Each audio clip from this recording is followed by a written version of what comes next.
we're missing Brian Kirsch, but he's going to join us once the girls are to bed. So he's doing that duty right now. Johnny, are you wearing that? Is that the Feeding Them hat? Hey, man, I went and got it. I told you I was going. Holy shit. No, this awesome. Ain't the Feeding Them. This is Uncle Dickie's. Oh, there. Oh, nice. This hat has inspired me to go and buy a box call down out of southeastern PA. Now I got to make sure that, because I have the attire, I got to match it with Mr. Dickie's call, or Uncle Dickie's call.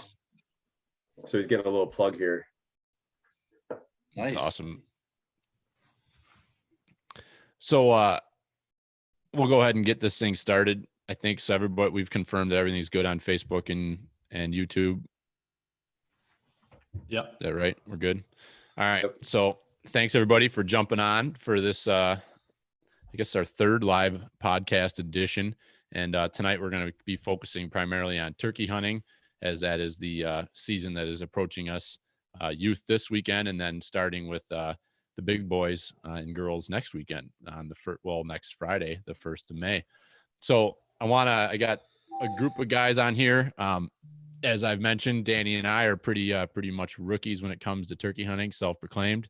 But the rest of the guys that are on here are pretty successful turkey hunters, and thought it'd be fun to get them on and answer some of the questions that we've had thrown at us over the last couple of weeks, and then just kind of have some fun banter back and forth, maybe share a couple stories and just see where the conversation goes from there. So first I'll run down the line and introduce everybody and kind of what their connection is to us at Pertnear Outdoors.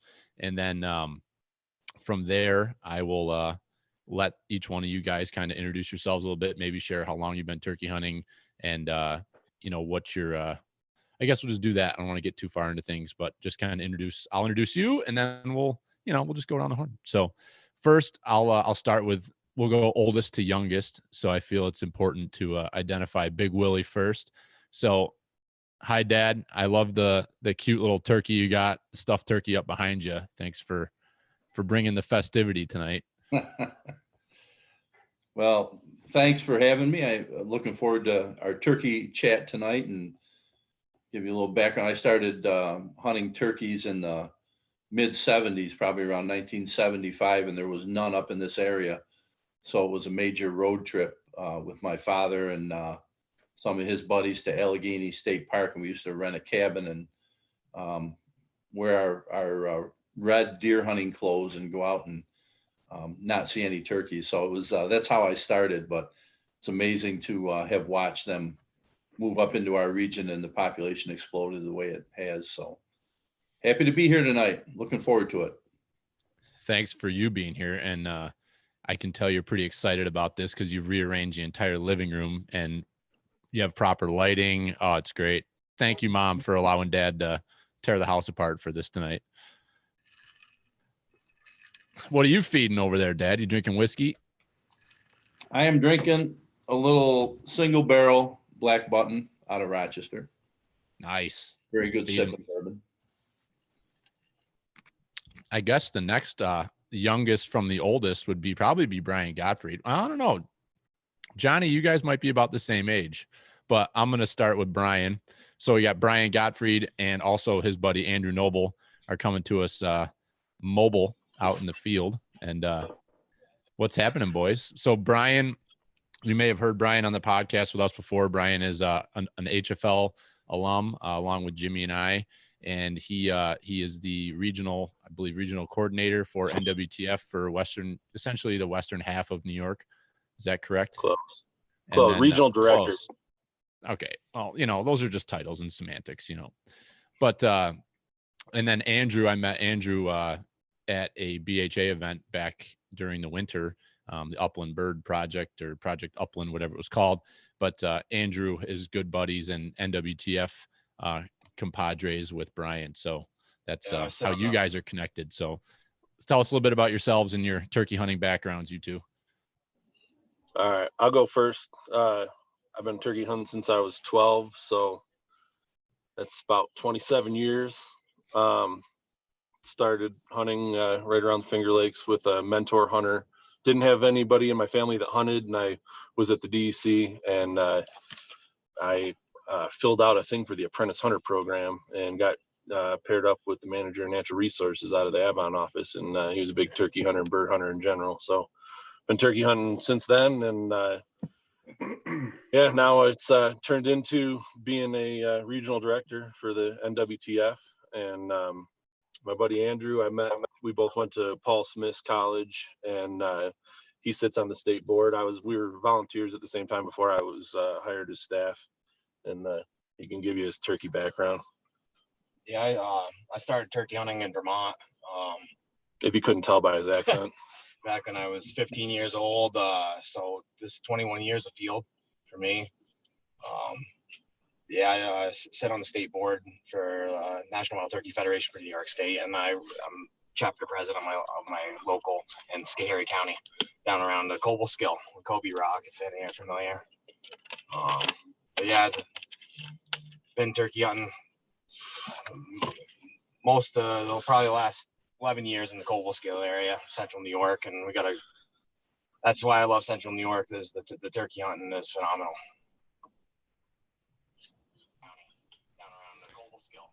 Oh, Jesus.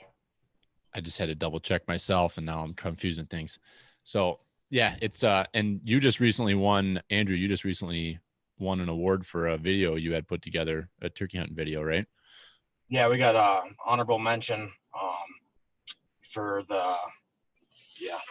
it was, Morning Thunder or something. It was through Morning Thunder Production. Oh, Jesus. I'm trying to remember the name of the actual. It's actually a European award. It was my buddy Jesse St. Andre that did the production. And he works for Project Upland and also for Morning Thunder. But yeah, that was a pretty cool video. I'll try to share that link at some point. If anybody wants to see the video, it will be posted on Morning Thunder pretty soon too for a pump up video for the spring. Nice. Yeah. Yeah, and I watched that video. I think you guys had posted the link when you did the monocular. Yeah. Like a single nocular is what that is. Yes. Yeah. Just correct. one nocular. Yeah.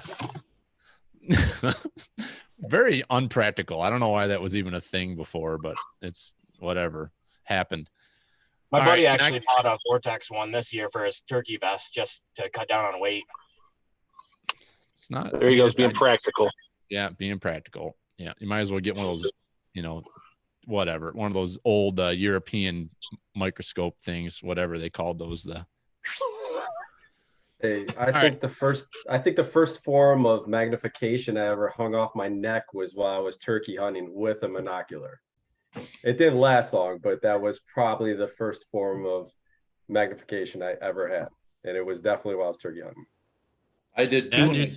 I still have it. Yeah, Dad had that one we always used to play with when we were out scouting and stuff. That was my very first optics. If I dig deep, I could probably find mine as well.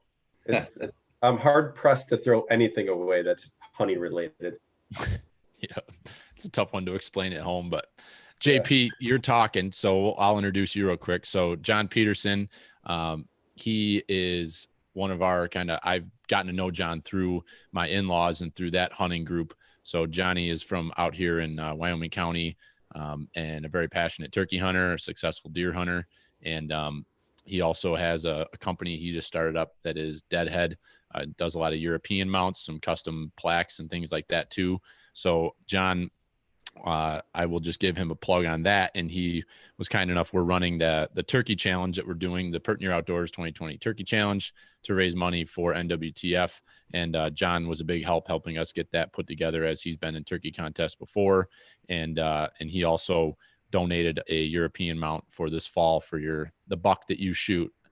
Whoever that is that wins that prize, you'll get a nice European mount done from Johnny. So that's my little intro for you, sir. So what's your turkey background?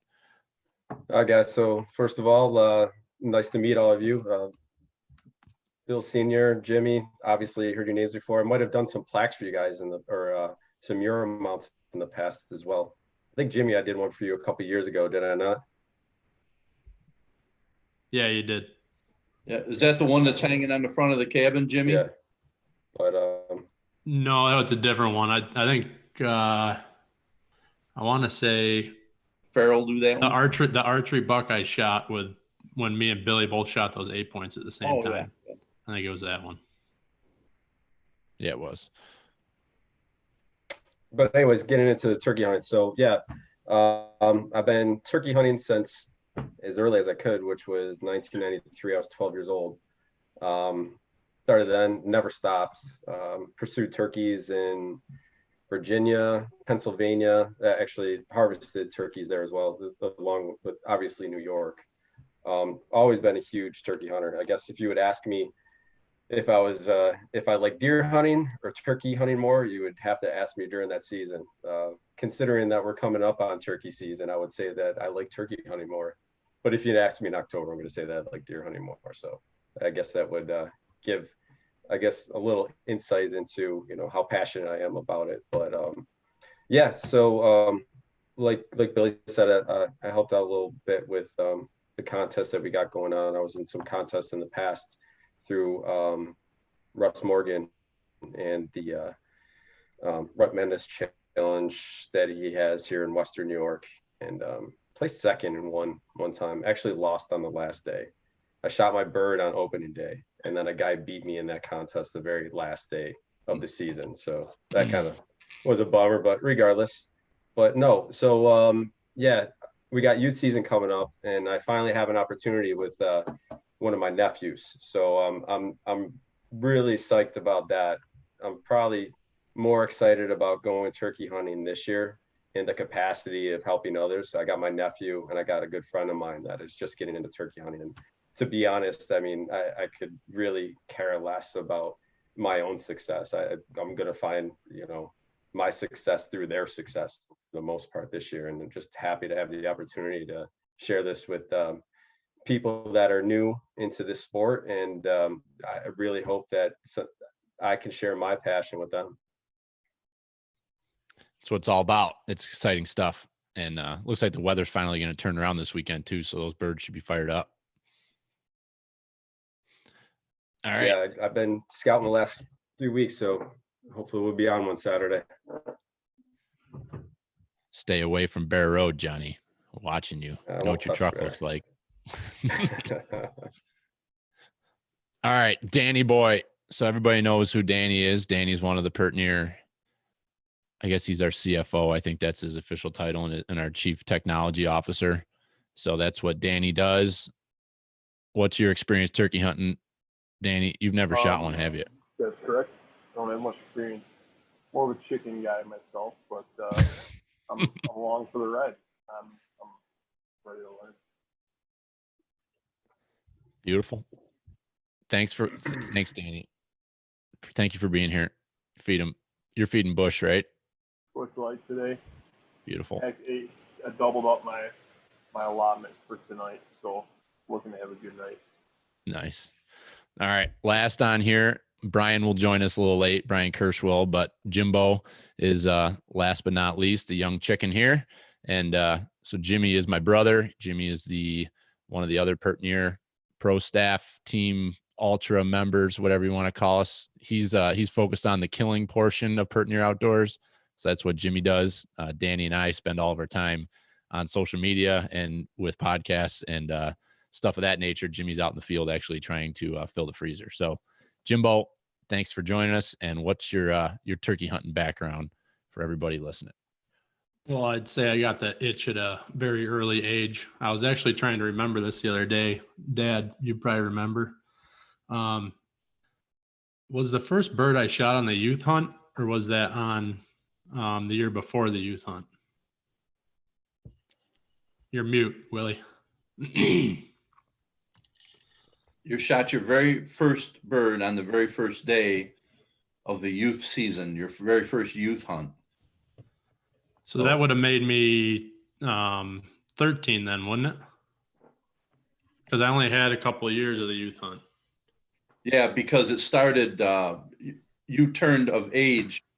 You were 13 when that started, when that began. I think that was the very first year of a youth hunt weekend, which is where we all fell in love with hunting the last weekend in April because it was hot. It was those are always the best weekends, but definitely caught the itch there, and we should probably at some point tonight share the story of that first bird, because that was a great story. Yeah, it was a good shot. From the point that he fired up to the point that Dad was rolling down the hill after him.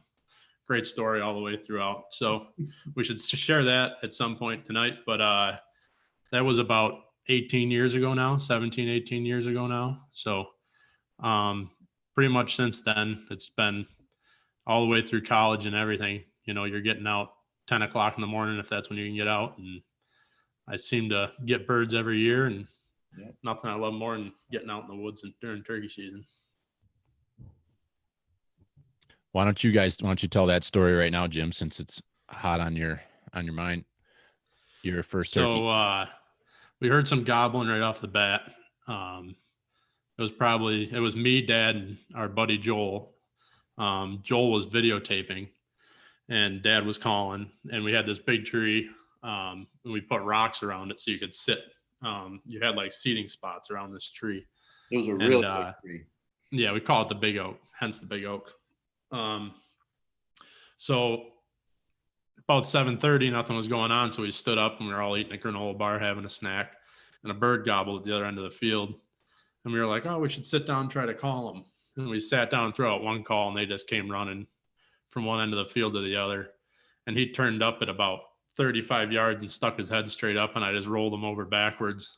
And he didn't even flinch. He just buckled. I mean, it was actually pretty good video. It was back on the tape videos, but the video was fantastic. He curled the corner and stopped, and I just piled him, and he didn't flinch. But Dad was so excited because it was my first bird that he was freaking up off the ground running about by the time the trigger pull got over with. And he got way out in front of himself, and he went freaking somersaulting down the hill and across the field. And he came up about 5 yards short of the bird. And I just walked past him and grabbed the bird. I'm like, what the hell are you doing on the ground? Yeah, I never made it to the bird. And I hit so hard it knocked the wind out of me. And the funny thing was I had a diaphragm call in my mouth when I fell, and we haven't seen it since. Never did find it. And there was kind of looked like a small plane had crash landed there. There was dirt flying everywhere, and all my gear was spread all over. There was a debris field. And I stopped short of the turkey. Never made it to him. But yeah, that was one of those deals where you get running downhill and the top part of your body is way out in front of your legs, and it just doesn't end well, you know.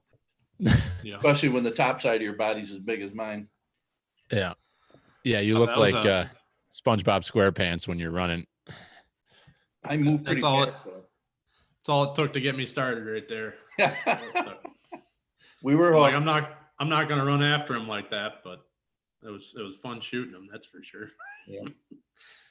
Yeah, we have some awesome video from back in the days that, you know, on the old school camcorders that you guys took, Dad, you know, with hunting with Jimmy and getting his bird. So we've been talking, we got to try to get some of that stuff converted over so we can put it online somewhere.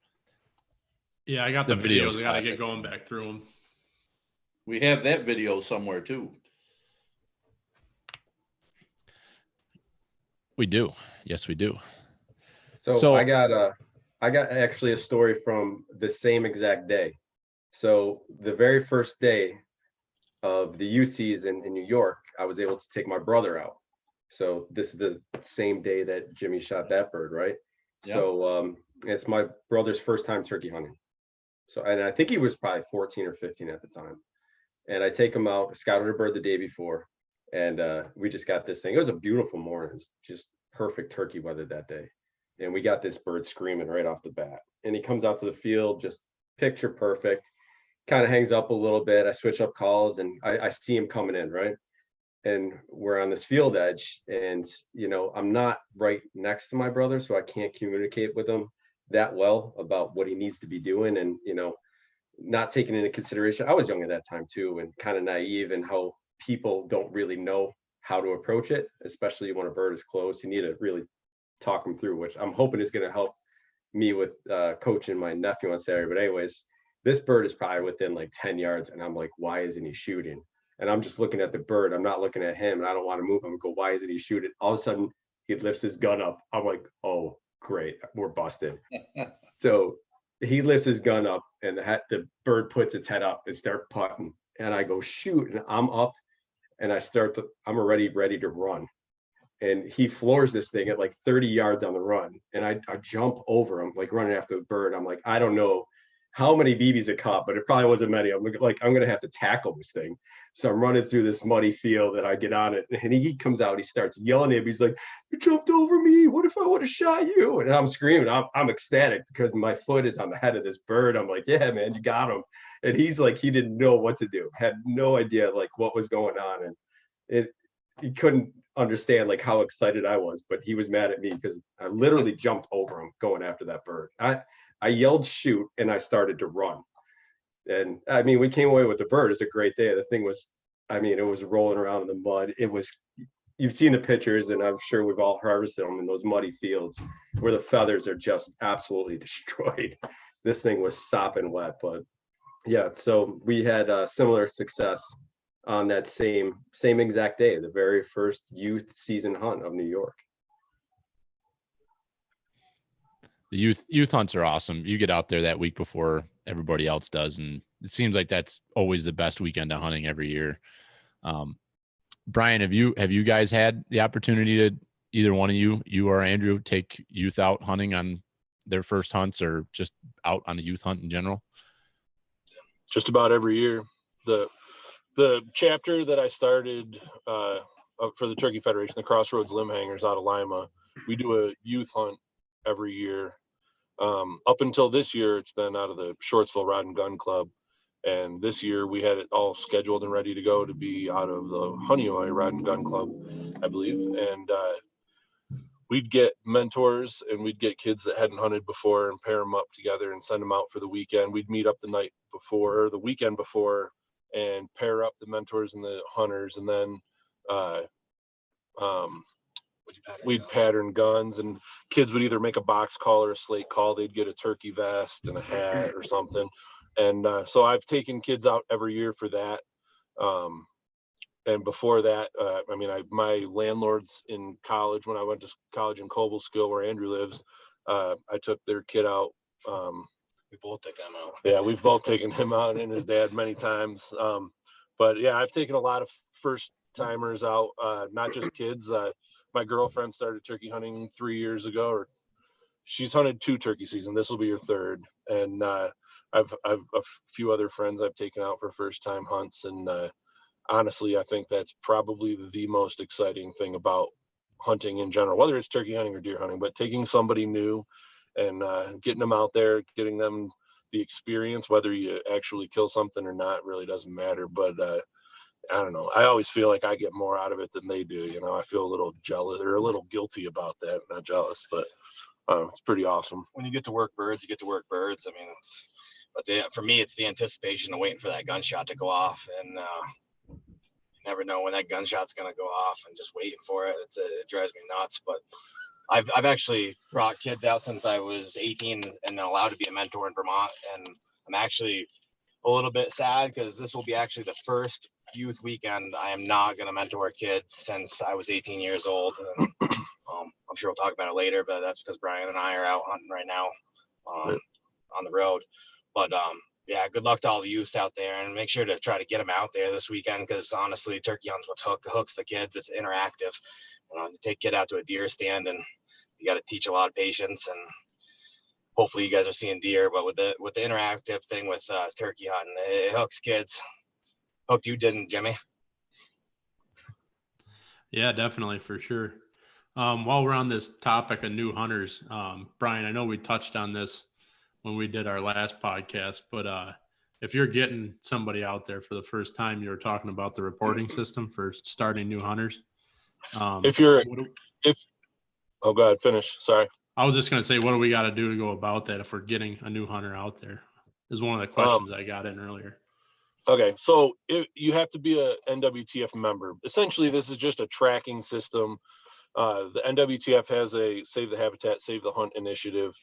The Save the Hunt side of that is recruiting new hunters.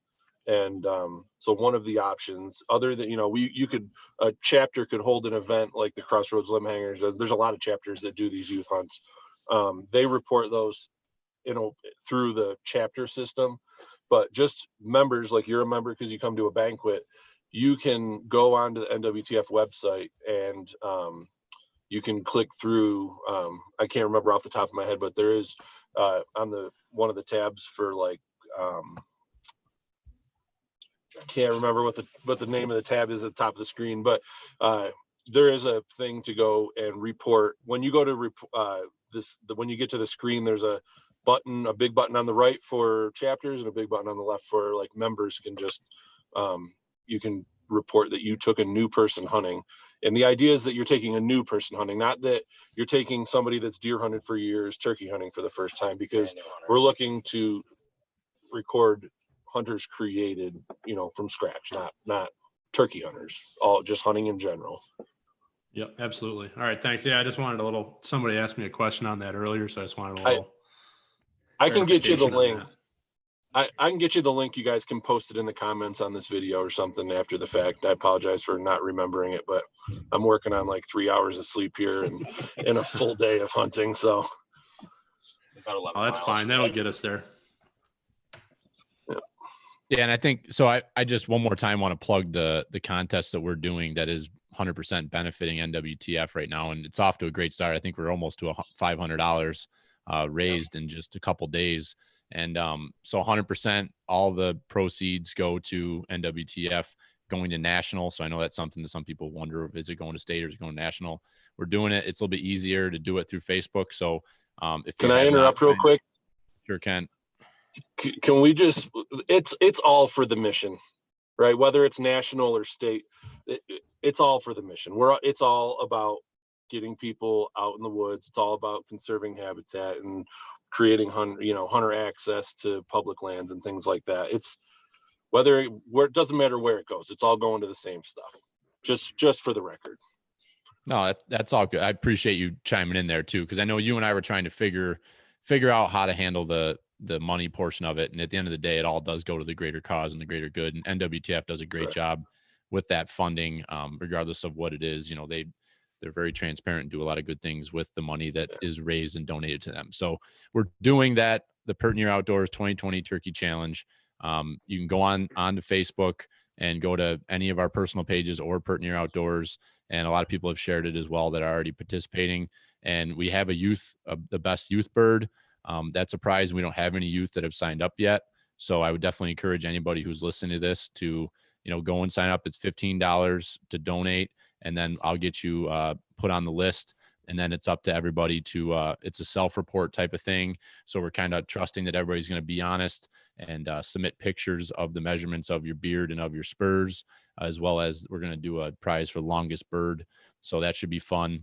Kind of something that the hunting public guys have been doing. So we figured that'd be different than, weighing. I know I was talking to Jimmy, we don't always have a scale at camp, and it's not something we typically do. So we're going to kind of follow the NWTF guidelines for scoring minus the weight. And we're going to throw the long bird in there. So if you're interested and would like to join in on that, check it out over on our Facebook page or any of our personal Facebook pages as well, and share the word. The money's going to a great cause. So you can, if you don't want to hunt, if you aren't a hunter and you want to participate, you can still donate anything over $5. I think it allows you to donate $5 or more is what it does. So we'll leave that there. And I see Trigger is chiming in, so we're happy to have him on too. But can I piggyback real quick on the contest deal? Yes, sir. I want to just promote a little contest that's going on. Since the Crossroads chapter had to cancel their youth hunt, they are doing a photo contest. Go look at the Crossroads Limb Hangers Facebook page. My dad just texted me while we were on here, and he said, remind everybody about the contest. So essentially, if you're kids that are going out for the youth weekend, we couldn't obviously get together and have our actual youth hunt. So what he's doing is, if you go out in the woods and take a kid hunting, have them hold up a picture and forget the hashtag NYNWTF or something to that effect, and post them to the Facebook page, and he's going to pick a winner and give some prizes away. Nice. That's awesome. And last thing I'm going to say on the contest, I don't want to not acknowledge who's helping us out with that. So Brian has donated some NWTF merch, hat and some knives. As I mentioned, John is donating the European mount. And then we've also got Russ from Hunting Western New York, as well as he has a company, Whitetail Company, which is an apparel brand. They've donated quite a bit of stuff to us to support that. So thank you to Russ and his two companies there and what they're doing. So it's good stuff. All right. And then, so I've got a kind of a list of some stuff we're going to kind of chew the fat on a little bit. And then I think Jimmy and Danny are watching the online comments and the questions that people are posting. And there's been a lot of interaction already on Facebook. So I appreciate everybody who's watching on there and dropping questions, and we'll make sure we get to those in the Q&A section. So first and foremost, we need to address two individuals' hair here.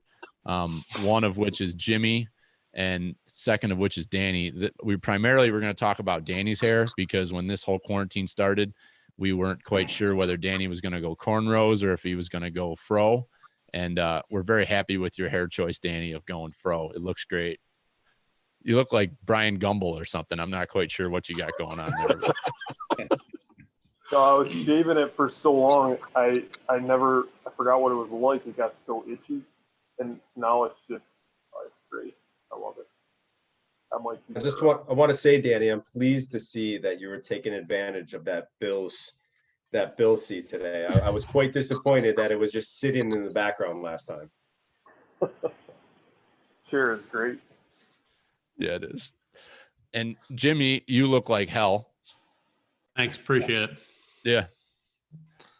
No, that hair, it is beautiful. I respect your hair. My hair's gone. You know, it's running away. So I wear hats. You look great. We never knew Harveys could actually grow hair. So once it started growing, I was just like, might as well let it run. I'm proud of you, Jim. It's not even fluffed right now either. This is just matted right down. Uncle Chris wanted to know if you're concerned about that thing scaring turkeys away.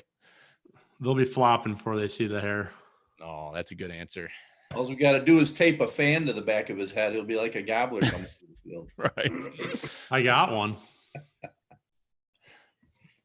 All right. Second point, and I guess first say hello to Brian and Molly. They both have joined. Happy birthday, Molly. Happy birthday, Molly. Happy birthday, Molly.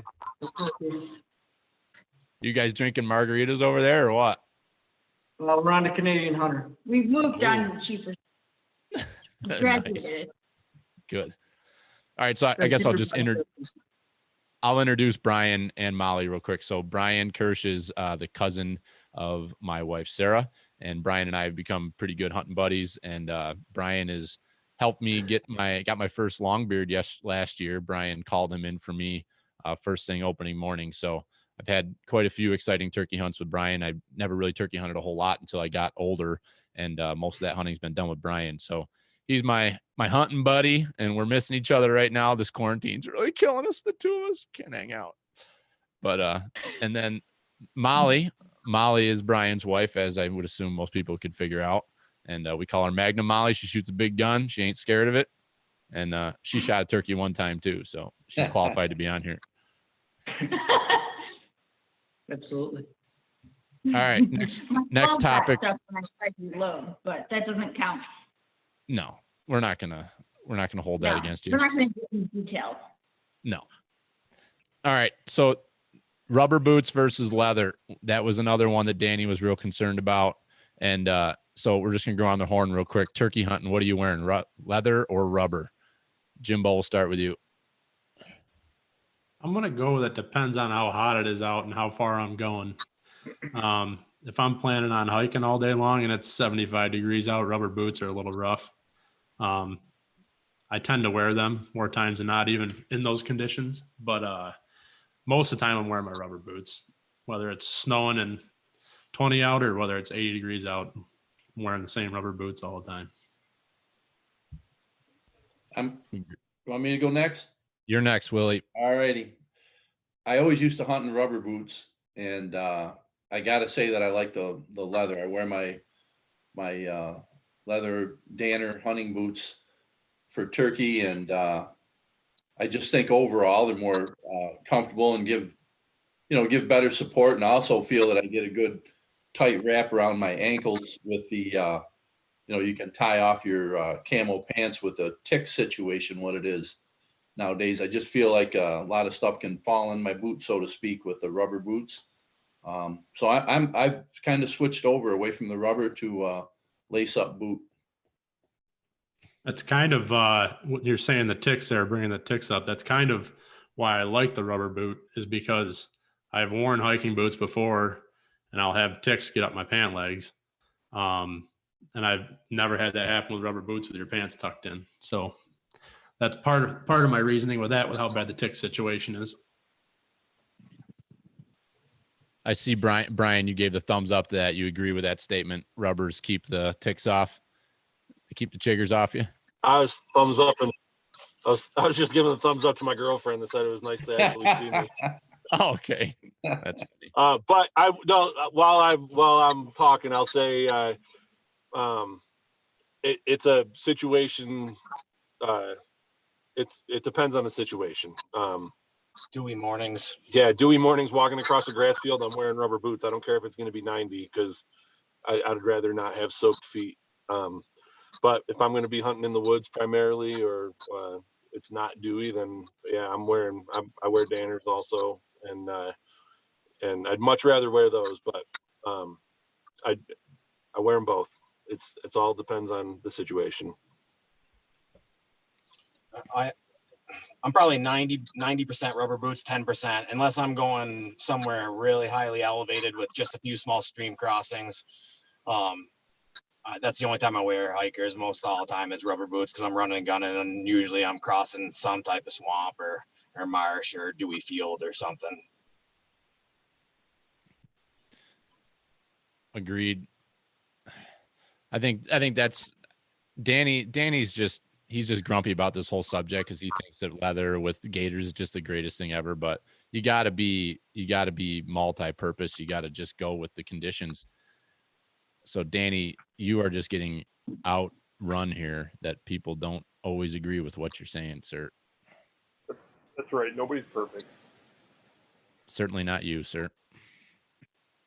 Oh, I love you. I don't mean to pick on you all the time. I'm just coming at you hard. I'm telling you what, I put gaiters and leather boots, man. I'll go through your dewy field, and I'll be faster because my boots will be 3 pounds less. And I'll walk through creeks with my leather boots and my gaiters, and my feet won't hurt at the end of the day because I was lugging around 4-pound muck boots all day long. So do your boots, do they sop water up? You might have a fucking leaky boot if that's what's going on over there, Danny. Jesus. Or you're wearing your 1,200 grand of Thinsulate boots when you're out turkey hunting. That could be part of the problem too. 1,600. 1,600s. There you go. With wool socks. Yeah. Johnny and Brian, do either one of you guys have any hot feelings on that? Rubber neoprene. I wear the mucks, but I go with the field blazers, the really light ones. If you buy the ones that have the heavier insulation or the heavier neoprene, they just they are a little bit more. There's more security on the ankles with the heavier ones, but I find those field blazers, the really lightweight ones, work great. I'm not saying I've never gone out there without leather boots. I've taken leather boots out a few times, but here in Western New York, May is just terribly wet. I mean, the majority of the areas that I hunt are primarily swamp ridden. I mean, and you're going through fields, whether they've just been tilled up or, like Brian said, you go through a dewy grass field, man. There is nothing that's going to get your feet wetter faster than that. You can be standing in a creek, and I tell you what, 10 steps into a dewy grass field is just it's gonna run right up your legs too. If it touches any part of, especially if you got cotton on, that stuff's going to be up in your crotch before you get to the end of that field. Yeah. Did you hear that, Danny? Wear the rubber, Danny. Protect yourself. Trigger, you're always just swearing and cussing and angry because your feet are always wet and you're pissed off about everything. So I kind of know where you stand on this one. I wear a leather boot until it's like 15 degrees out. I wear an uninsulated leather boot. I buy a nice one. They last a year. They leak. I get pissed off. I buy another one because it's the only thing that's comfortable. And I wear an 8-inch leather uninsulated boot. And I wear my fucking Sitka pants through the goddamn ball high grass And I just drive. Just Hey, buy Slick. good gear. Slick, do Brian a favor and bring a couple bread bags with you next time you hunt with him, so you don't have to hear him bitching and whining so much. Between him and Dallas, and they're complaining about how wet things are. Between the two of them, But they're Sir opposites sweats a because- lot, and my boots leak. Those two. Exactly. It's freaking classic. All right, next I'll hot send you a topic. lacrosse gift certificate. Send him a lacrosse gift certificate. Is that what you said? And you got to go with the original Grange, just the cheap olive green ones. That's where you got to go back to the basics. Yeah, that's what I'm running. Yeah. I just got a pair of uninsulated rubber boots just so that I had fresh ones for turkey season. But I went with the Irish Setter because they have the flexible, the back of the ankle is flexible. Okay. Solid. How are those? Because I was reading some bad reviews on those. I put a lot of miles on them recently, and they're doing good. Nice. Happy with them. Those muck field blazers. Those muck I field can tell blazers you actually because of flex too. The Cabela's boots that are on sales right now for $60. Don't waste your money on those. Because those things sound like you're walking with potato chip bags underneath the soles of them. Yeah, though I will agree with you, Johnny. Those field blazers are money, and you can just run in them all day long. I wore them. I remember a couple of years ago we went to Letchworth for our muzzleloader hunt, and I forgot my boots were full of water because they were sitting right underneath the cap where it was dripping, and I was concerned about wearing those boots all day side hill and had no issues at all. So those field blazers are good. All right, next topic, and these are all questions that people had sent in, and I wanted to identify that there's no stupid questions, just stupid people. So if you're out there listening and you want to ask some questions, don't feel like any question is stupid. You just might be the one that is stupid. So how about what's everybody shooting for a gun and size of the load? So I think that's been watching different forums and Facebook pages. That's a lot of people are talking about what the gun of choice is if you're getting into it, and what your preferred turkey load is. So I guess Jimbo, we'll start with you again. I bought a 12 gauge Winchester 1300 off of a guy at work years ago. That was my first 12 gauge, and it's got like a 28-inch barrel on it. I bought a choke tube for it, and I run the Winchester long beard XRs, 3 inches, 5-shot, I believe. And out to 60 yards, I haven't missed one. So that gun it's one of those guns. It's just an old gun, and it's just a freaking cannon, and it is dead on every time you pull the trigger. So for me, I'm not walking away from that gun. It ain't the prettiest thing, but it does the job. I've also seen a lot about these other rounds. I'm trying to think, are they federal? They have Brian shaking his head. You know the name of them? The TSS. TSS. Yes. I was thinking about trying them this year, but with the fact that you can't just go to a store and buy ammo right now, I haven't bothered going out because I got like 4 shells left in my vest from last year, and I'm only going to need 2 of them. So Don't fix what isn't broken. That's right. yeah, that was part of my thinking too. That was a TSS headache the other morning. Very, very nice. And that was with a 20 gauge. I heard those things are unreal, but haven't had any experience with them myself. I just use them Winchester Longbeard XRs, and they're money. So Remember the story about your dad running down the hill? I shot Longbeard XRs a couple years ago at a bird above Andrew's house on opening day in the snow, and it flew up into a tree, crashed to the ground, and then I did what your dad did downhill, uphill. Oh. It was ridiculous, and I just vowed to never use those again. I actually didn't know it was him calling the bird.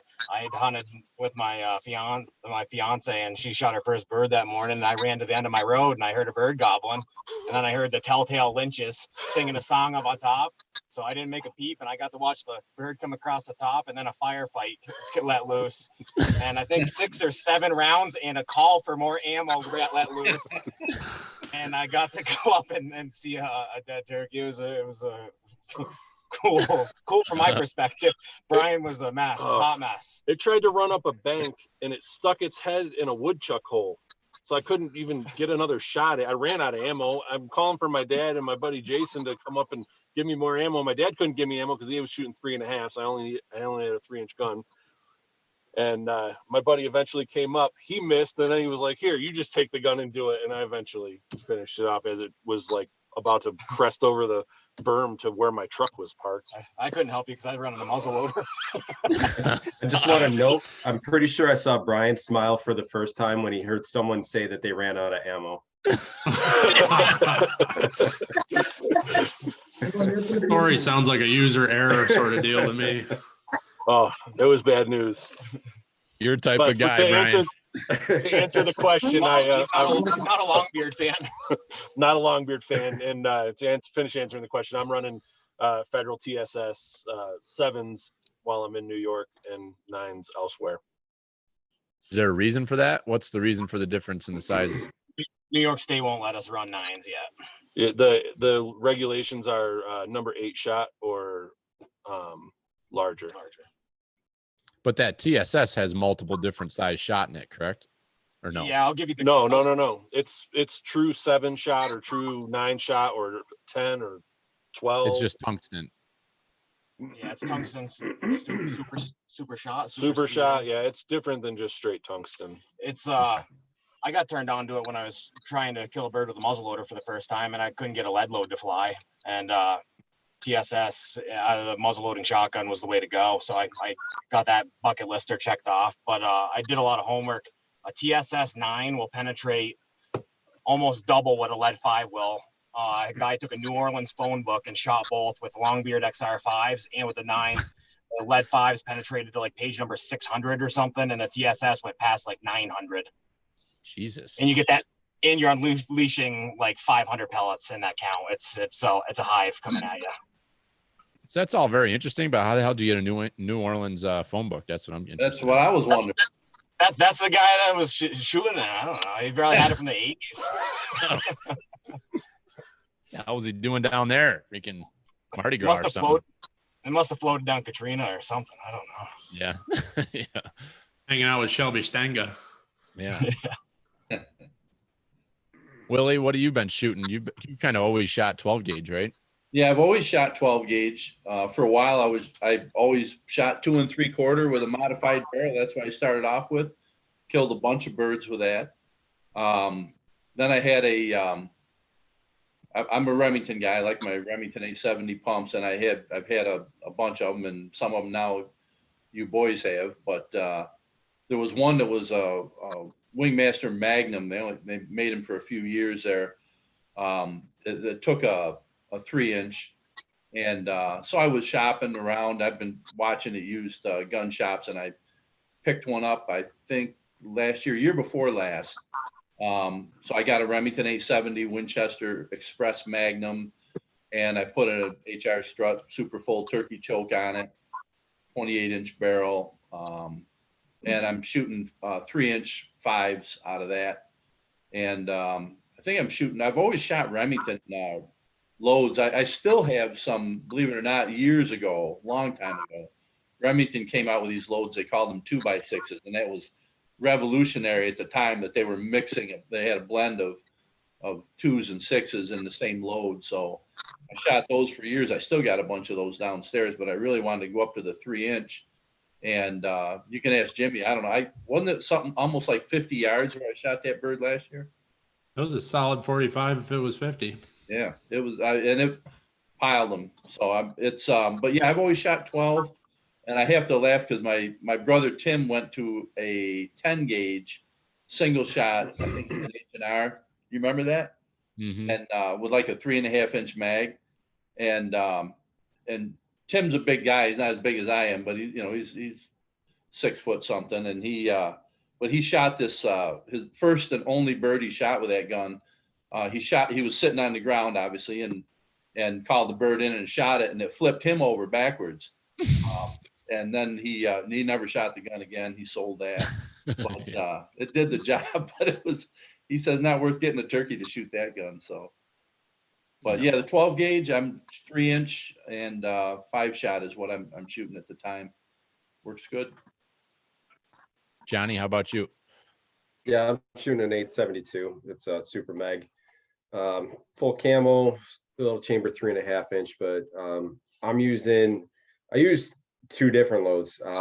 So I'll chamber, just because I've been shooting it forever, and like you guys said, if don't change what works. But I've been shooting the federal flight control wads with number 4s. I think it's a 2 ounce. I mean, it packs a punch, but I've had a lot of success with it. And I think I'm pretty sure my choke is a 6.68. The extra full, I think, is a 6.68.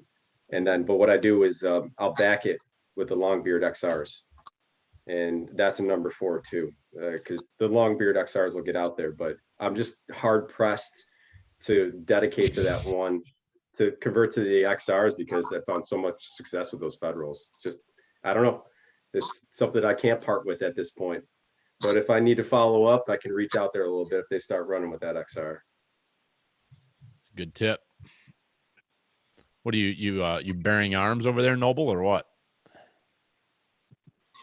That's the juicer. I got the juicer and the Joker. The juicer's my 12 gauge. That's my trusty 835. I just gave it a paint job last year, but yeah, the 12 gauge with the TSS loads is excessive, so it got nicknamed the juicer. I honestly, probably, if a bird hung up at 75 and I was in the right mood, I'd probably send one. The Joker, though, is my favorite. That's my Mossberg 500 and a 20 gauge, and I run out here. I'm running TSS 9s out of it. And last year, I shot, I think, 3 birds over 50 yards with that 20 gauge. And honestly, I just don't like. I'm a little bit allergic to recoil. I'm not gonna lie. I like the 20 gauge, and it does the trick without the abuse. But I just picked up a Rossi 410 with and trying out some TSS through that, and I'm gonna try and kill a bird with 410 this year. And I Nice. patterned it, and that thing's a 45-yard 410 now with TSS. Jesus. It's a game changer. Wow. That's wild. Trigger, But what do you? I also. Okay, Trigger, what are you running? I carry like a backpack full of bullets. Just miscellaneous. A lot. Just quantity. Whatever I can get a handful of at a time. But I shoot a Beretta 3-inch mag, 28-inch barrel, I think, and I have like an extra full choke. I don't know if it's like like John said, a .66. I don't even know. I think it's a double X full, but like your dad said, I shot the duplexes 20 years ago, and I had a 870 with a 20-inch barrel as a turkey, just a turkey gun. Yeah. And that thing was better than anything at like 50. It was nuts. Then they changed, the duplexes were like a 2-ounce load, a 4x6. And then they changed them to a 1 3/4, 1 7/8 ounce load, and they suck. So whatever they originally made, it was 20 years ago. They changed the color of the plastic, and they were a smaller load. They were no good, but that was the best load I've ever shot. I've shot all the flight control wads, the Winchesters, the Federals. I haven't even shot anything in the last probably 6 to 8 years, because I just shoot a Remington high velocity 3-inch mag, number 4s. I won't shoot anything but a number 4, because the 5s pattern good, but I have a little woodchuck issue in my yard. And the 4s, or the 5s pattern is good as the 4s, but I have to shoot at the neighbor's house. Towards the neighbor's house. So You don't need to be buying extra beef. So No, I don't correct, want. right. I got venison. I just don't need the beef. And the house isn't very rigid, let's say. So I would be nervous that it may collapse. if I hit it with anything bigger than a, 22. So the issue I have with the number 5s is they have no energy at over 50 yards. A woodchuck at 50 yards, at 50, I don't think I've missed one at under 55 with the 4s. They just roll on their back and kick. And with the 5s, they got to be about 45 to kill them. They might still die, but they make it in the hole.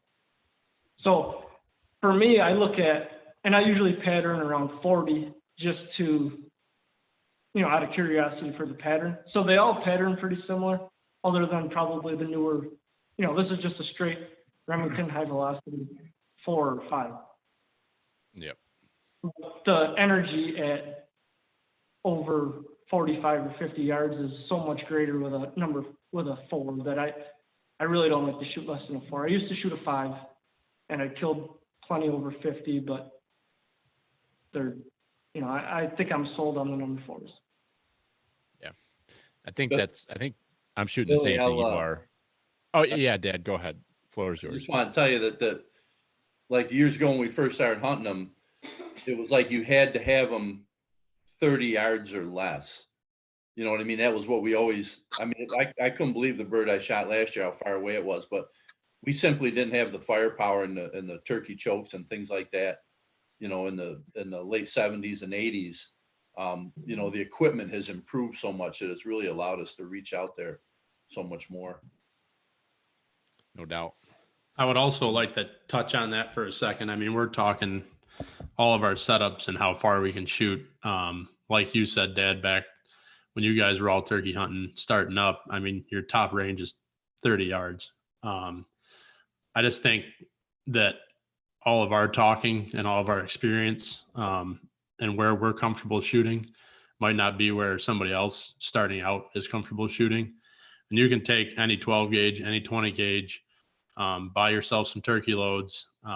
If you don't have a turkey target, put a piece of cardboard out, tack a pie plate to it, and shoot it and see what your pattern is. And I absolutely draw your arm turkey, get it on there. Just pattern your gun and know where it hits and get them close if you're starting out. Don't worry about shooting them at 50, 60 yards. Just get them right into 20, 30 yards, and any 12 gauge, 20 gauge is going to do the job. I've seen a lot of guys have birds that run away on them when they're starting out. They're shooting when they're too far out. That's probably one of the things that people have to learn is to get the birds in close. And if you're, I took a long shot last year, but I was on the field edge and there was nothing between me and the bird. So, you really got to be careful with the distance thing. Yeah, that's great. That's good info, Jim, and good point, because I think that goes for everything. Everybody wants to talk about the furthest shot they've taken, but a lot of times the most of your opportunities hopefully are coming 20 yards and under on anything you're shooting at. So good point, Jimbo. Next one, I guess, is related to getting them close, and that would be decoys. I'm curious what what each one of you guys think about decoys. It's something that some people use, some people don't, and just interested in what everybody does. So since you boys are out in the field right now, Brian and Andrew, what's your thoughts on decoys? We got a flock. Got a small goose spread available. We brought an Avian X full strut, a half strut, a looking hen, upright hen, a lay down hen. We brought a Montana decoy that folds up real good and it's a feeding hen. If you're watching Neil, we actually used it today. So, and we didn't get anything to commit, but we did use it. Thanks for letting us borrow it. We had one across the valley strutting, and he definitely got tall and looked at it for a little bit, maybe even gobbled a couple times just because he saw it. So thanks for letting us borrow that. And then I have my Reaper. Certain states don't let it happen. Don't do it on public land, but for those that have never fanned or reaped a bird, it can be exhilarating. It's not my favorite way to kill a turkey, but when one makes you mad enough, march at him. And sometimes it works. I actually just bought one of those this year, and I look very forward to trying that. You've seen all the videos out there, but I've never done it, and I think that'd be freaking awesome to try. And we had several situations last year that I think could have definitely helped us having that thing. Get a little cover in front of you and decoy up a gobbler and go right at them. Yeah. Anytime you're using a gobbler decoy, just use extra caution. It's even if you're just using a fan where you're sitting or putting a half strut Jake out, and you're with a hen in front of you, just be mindful of where people might come from or who might be around. And you never know. People trespass, and you just got to be alert. And Put a big tree to your back. Yeah. So do you guys, I have a question. Do you guys always use them, or do you use them when the circumstances are appropriate? Timber birds, I don't ever use. I want them coming in, and I want them looking for me the whole time. Pretty much it's field edge birds when I think that they're going to be on the other end and need to bring them in. Or if a lot of times we'll bring a lone hen, just more for a confidence decoy. But most of the time it's just it's scouting the night before, knowing what your flock size is and what you got, and then using it accordingly to the flock size and the birds and the age of the birds, whether it's a couple 2-year-olds, or if it's a dominant with hens. It's a lot of different scenarios. Yeah, I'll add that it's usually if I'm using decoys, I'm near a field or in a field. I don't like to use them in the woods. I'd rather use the terrain and the vegetation to my advantage to make them come looking.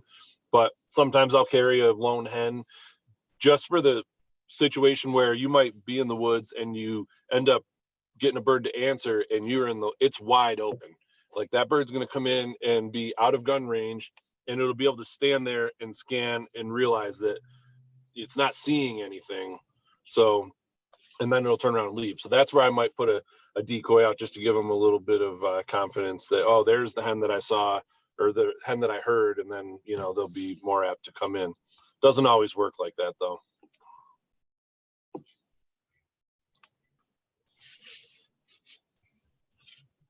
You're muted, Willie. Johnny, what's your approach with decoys? I'm going to totally agree with pretty much everything that Brian said. I mean, I love using my strutting tom with an alert hen, and I'll take my feeding hen and I'll put it down in front of the strutting tom, like, they're getting at it. But I only do it in the fields. I've found no success using those in the woods. And Brian nailed it with the scenario that you're in. If you're in a heavy timber where they can't see very far, they're going to commit. They're going to come in close. They're going to keep looking. They'll strut right into within 10 yards of you.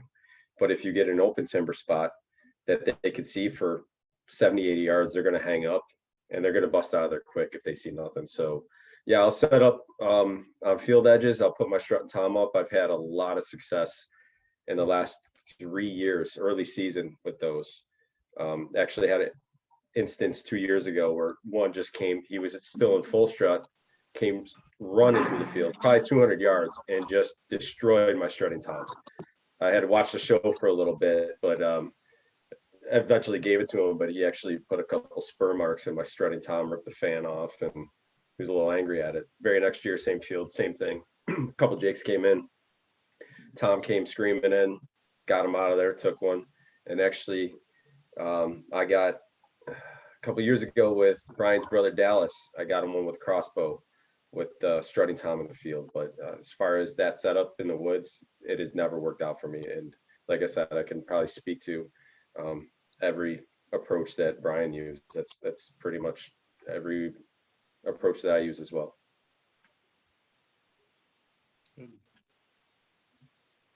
Jimbo, what about you on your decoy approach? I normally always got a hen in the pack, just if I need it, throw it out there. Like Brian said, a lot of the woods hunting, I'm never touching a decoy. I'm trying to get them to come looking for it. One thing I did try last year, which I'm very sad that I didn't have success with, is I put my full strut and tom B mobile on a remote control car. And I never had the right situation to drive them out there and bring them back. But I very badly wanted to try that. And part of the reason was the engineering wasn't quite up to snuff yet. the remote control car couldn't quite handle B-Mobile size. But at some point, I would like to try to do that again. I do have some video footage of driving them back and forth on the logging roads. It's pretty freaking hilarious. But, yeah, I mean, most of the time I'm not using decoys. The one field that we hunt over, the majority of the time, I had 2 mornings on those birds, and I took Dad up there the 3rd morning, and he wanted to call in the worst way, and I kept on telling him no. They freaking walked right into us. So, yeah, as far as decoys go, I'm not much on decoys. Maybe if we hunted a little more field stuff, maybe I'd be experimenting more with it. But most of the time, I'm in the woods. So, Dad, what do you typically use for decoys? You usually, I don't. Well, think like you do a Father ton likes with done, decoys. Jimmy and I kind of run with a hen decoy in the pack, and I'm a woodland guy. There's really one field edge up in the hills there that we hunt, and Jimmy and my brother Chris and Adam and those guys usually take that spot. So I'm in the woods. I'm a woodland guy. I throw one in there in case I'm in a, as Brian said, you're in a wide open hardwoods, or I got a nice logging road where it sounds like they're coming down. That we have a lot of those logging roads up through there, especially on the top of the hill. But I've taken a lot of my birds on the crest. They'll be just over the crest. They seem to. I'm a ridge hunter. They like those birds tend to like the ridges on those big hills, and they'll hang just above them or just below them. And so a lot of times you set up where they're not going to be able to see, and they're not going to be able to see a decoy, and you try and get them to come in just over. I find the old logging road spurs that go down over the hill just a little bit and dead end. Those birds love those for strut zones. So, but no, I'm not a big decoy guy, but there's always one in my pack for just in case I'm in a wide open wood. Yep.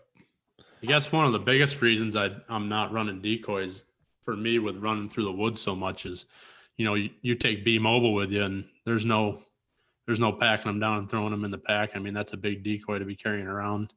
You can leave them laying somewhere, but a lot of times we don't end up going back the same way we came. So that's one of the big reasons I'm not toting around a bunch of decoys. But with that turkey fan this year, it's an umbrella. Just pops right out like an umbrella. So interested to give that thing a whirl. Yeah, no doubt. Trigger, I don't think you're real big with decoys, right? You and I have hunted quite a bit together. I don't think we've really ever popped decoys. I would kind of like to keep you guessing. Yeah. I don't know what you're going to pull out on me on next Friday, but I'm excited about it. Yeah.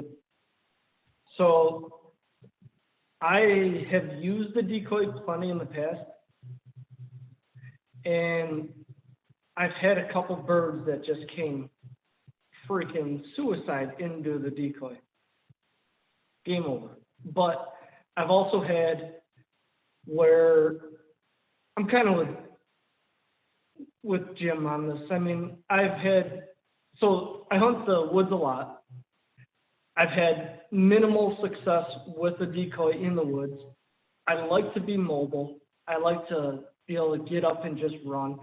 I like to get into a spot where I think I'm as far as I can get. I don't like to go 30 yards or 20 yards or 10 yards further to put a decoy. And I also don't want to get as far as I want to get, set a decoy up and go back. So hunting in the woods, I've carried one for a long time, and in the last 10 years, I really haven't had it with me too many times unless I've had a bird that I feel like I'm going to get to on a field. Yeah, I think. Still there? Yeah, we got you. Can you still hear me? Yeah, you're lagging a little bit. Somebody just tried calling me, so. Oh, that'll happen. Let's switch gears. Oh, I want to. You're good, Brian, but I want to keep the conversation rolling. How about calling? So I know we've got some good callers on the line here. I'm curious. Everybody can be a good caller, or you can be a good caller, but there's a fine line between calling well and calling too much. And I think I fall into that category for sure. I love to call. I think I sound good, but I don't think I really am that good. But then I just overcall. and ends up blowing my spot half the time. So from the guys on here that are successful turkey hunters and put a lot of birds on the ground, I'm curious how you guys approach calling when you're out there in that situation. So I guess I'll start with John. Every situation's different with turkey hunting. Sometimes one of the biggest birds I ever killed, the one right behind me, that bird I killed on opening day 5 or 6 years ago, weighed 24 pounds, 1 3/8 spurs, 10-inch beard. He was a monster. I scouted him and just let him walk right in front of me. Never made a call the entire time.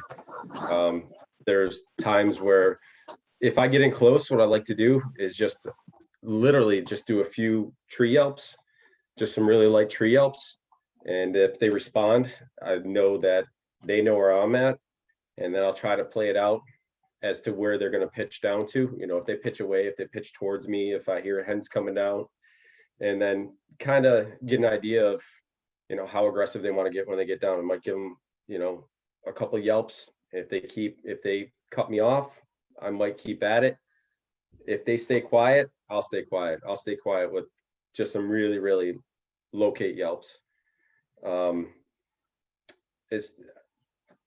As far as calls, I use I'm really limited on my calls. I have a slate. I have a Quaker Boy box call, and then I just do natural calls. I mouth call without a mouth call. That's kind of how I get my close calls in, like a lot of my light tree yelps and my purrs. So in those situations where you have a lot of foliage and they can't see you, those purrs come in and those light yelps come in. Hands down, probably some of the best calling you can use in those scenarios. And I'll try to do a bunch of scratching too, but yeah, it all comes down to the scenario, and you just gotta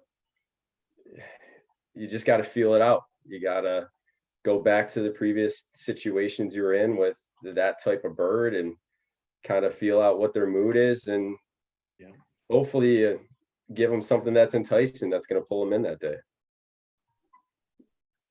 Does your approach change throughout the season? Early season, is it different than late season? Late season, it'll be a little bit more aggressive.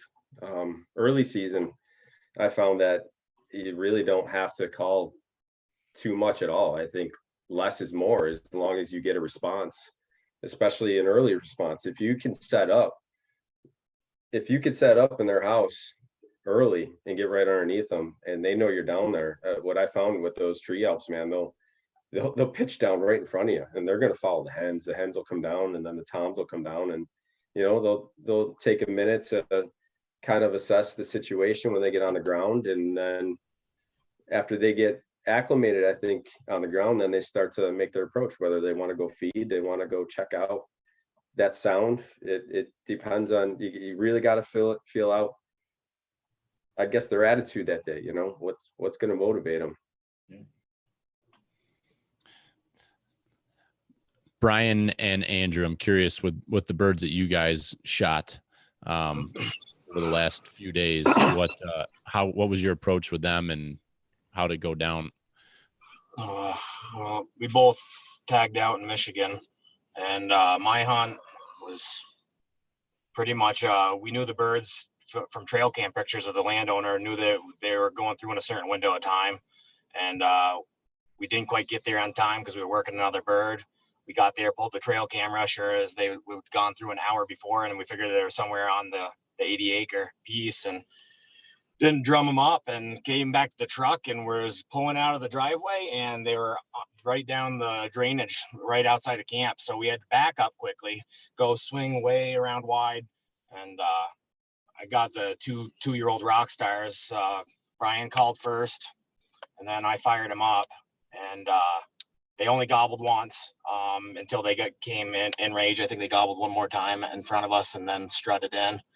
And I got a shot at like 25 yards, and it was a really quick deal. It was windy, and it was really a bang bang kind of deal. Mine wasn't really exciting. Really couldn't take the temperature. We just got lucky and found two lone rockstar 2-year-olds.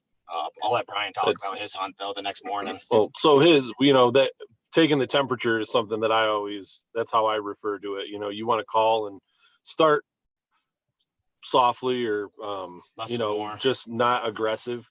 And then, you know, if they respond good, you can get aggressive. But with that situation, we knew where the birds were. So we just got close, and we were hoping we saw they were, you know, heading back into the property. So we knew that they were going. We kind of estimated where they were coming in. We got up on this high spot on a logging road. And yeah, I called with my box call once just to see if I could get a shot gobble kind of. And they didn't respond. He, you know, so talking about taking the temperature, he tried a different call, and they both gobbled. And as soon as they gobbled, I could see them, and they came in. I think they did gobble one more time, and you know, it was essentially 2 calls, and they were there because we were within the comfort zone, or you know, we were real close. But my situation the following day, we went to roost birds, and there were 3 toms in one tree that we drove by. Like, we could see them on some public. 25 We were yards going to off the pull side into of the road. back of the public and hoot down a like a pipeline type scenario. And They were skylined with beards dangling. yeah, we could see 3 longbeards in a tree, and there were other birds flying over the truck into the trees. And so we backed out of there, and because we had messed around in that area earlier the day we were roosting, we knew that they could either go down this drainage or this like power line situation in the back of the property, or there was a big cut cornfield. And we knew that if we went to the backside first, if they went out to the cornfield, we had a good play. We could use the cover to get into a good spot. Where if we set up on the cornfield and they went to the back, No play. we'd be stuck. We wouldn't be able to get around on them very easily. So we went to the back. Because this drainage, literally it's just a big giant drainage ditch with grass on either side. Michigan's very swampy. It's very swampy. Rubber boots for sure. Rubber boots for sure. So the birds gobbled amazingly on the roost. There was, some of the best gobbling both of us have ever heard. And they flew down and went out to the cornfield, and we were in the back. So we gave them some time to kind of establish, make sure they weren't just going to go out there and then turn around and come back. Once we heard them gobble way off in the distance. It sounded distant, so we knew they were out in the field. We circled around, snuck through some brush, and got set up in a little open pocket in this thick brush on the edge of the field. We could see the tops of the fans in this corn stubble. They were probably 150 yards out. We called, they all gobbled. And we called again, they gobbled. And then we really just didn't call a whole lot more because they turned and started working towards us. We didn't need to do any more calling. We had one hen decoy out. We had one lone upright hen decoy in the middle of this clearing that we were sitting in. We maybe did 3 sequences of soft calling. What they paralleled the edge of the field. So they were about 150 yards out in the field when they got even with us. And when they could see the decoy, Andrew used his slate call and did a couple of soft calls, and that was enough to get the hens that were with him to come over and check us out. And the hens brought we had a confidence whitetail that was at like 6 yards in front of Brian. Luckily we had a good wind. And she actually came by and actually licked the decoy on the way by. It was nuts. And she never spooked, and I think that confidence of having that deer there and not spooked really helped those turkeys believe it. Yeah, this is a real deal. It worked perfectly. Yeah, and there was 5 full fans, and it was a problem where like they weren't separated enough to shoot one. So I would have liked to have shot them at 20 to 30 yards maybe on the edge of the field, but at 40 yards one of them peeled off and separated enough, and I knew that if they came in, they were together the whole time. And that was I didn't want my one opportunity to have a singled out bird slip away. So, I got him at 40 yards. Nice. That's a good problem. Yeah, it definitely was. It was too bad it's a one bird state. There would have been a firefight. So Jimmy, I guess I'll go to Jimmy and Dad next on your calling approach. And, being that you two hunt the same area together, where our camp is, a lot of hills and ridges and terrain to work with. So that's a little bit different than hunting farmland, flat stuff where I'm at out here. So what's your guys' approach to getting in and getting after them in the morning and calling on them? We have found, I would want to say, a lot in the past probably 10 years. When we try to get into these birds and call them, for some reason they just turn and walk away. I mean, if you try to get into them on right off a roost and you start, they'll be answering you and communicating, but the hens that are with them will just take them right away from you. So a lot of what I've found here in the past 10 years is, get eyes on the birds, watch what they do for a few mornings. They're typically pretty much pick a strut zone, and it seems to be their strut zone for the year, whatever birds you're working. And you just try to, like, off a roost, probably my favorite thing to do is try to wait right about till when I think they're going to fly out of the tree. And you got one hammering, you're tempted. You're like, man, I want to call. I want to get them tempted to come this way. But I just take my push button box call and just lightly, just a couple of clucks so I know he can hear it. And a lot of times that'll put him right in your lap. So off a roost, I'm not calling much at all. I'm trying to get in between where they're going and just intercept them, because at camp we've had bad luck with calling them and they just turn and go the other way. I think Jimmy, the push button pro. Oh yeah, they're lucky I didn't break that thing out in the BHA call contest, because I don't want the whole damn thing. He is good at that thing. You got the Quaker Boy double pusher, so you can do the fighting purrs? No, I ain't got the double. It's just a single. It's just the singy. It's a good one. Oh, It's yeah. a coaxer. Oh yeah. No, so that's what I like off a roost. If I get a bird that is hung up and he's going, mostly a mouth call I'm working him with. But if I got nothing and I'm just trying to locate birds, running and gunning, I got a box call that I can get a pretty high pitch on and a pretty good cadence on. And normally by the time you get done calling, if there's a bird close, he's going to hit on it. So that's mostly what I like going with and what I've been working with the last few years. I always used to want to call a gobbling bird. It's your biggest thing. You're like, oh, I'm out here, I'm talking to him, I want to call to him. But the more you hunt, the more you learn. You got to play them. You can't just fall into the talking back and forth. You got to put the ball in their court sometimes. Watch the birds, see what they do on a daily basis. Some of the best hunts we've had in the past 5-6 years are straight up ambushes. So that's perfect transition to what I wanted to get out of you, Dad, because I know you've had some good success in your years just ambushing birds, because the way the terrain is, you can make moves on them pretty aggressively without them actually knowing that you're there. So I know you killed a pretty good bird a few years ago that you actually didn't even call. You just snuck right up on it, right? Yeah, there was I had a bird that a lot of it, hunting our area, and that being as familiar as we are with it and where all the logging roads are, I had a bird that right off the roost, I talked to him. I was in the valley, which is unusual. I was way back in the valley. He was like halfway up the hill, but he hit the ground and went the other way. And I figured he had hens with him. And he hung up in a certain area, and he was strutting back and forth. I figured he was, because he was gobbling, and I could tell he'd turn and go the other way back and forth.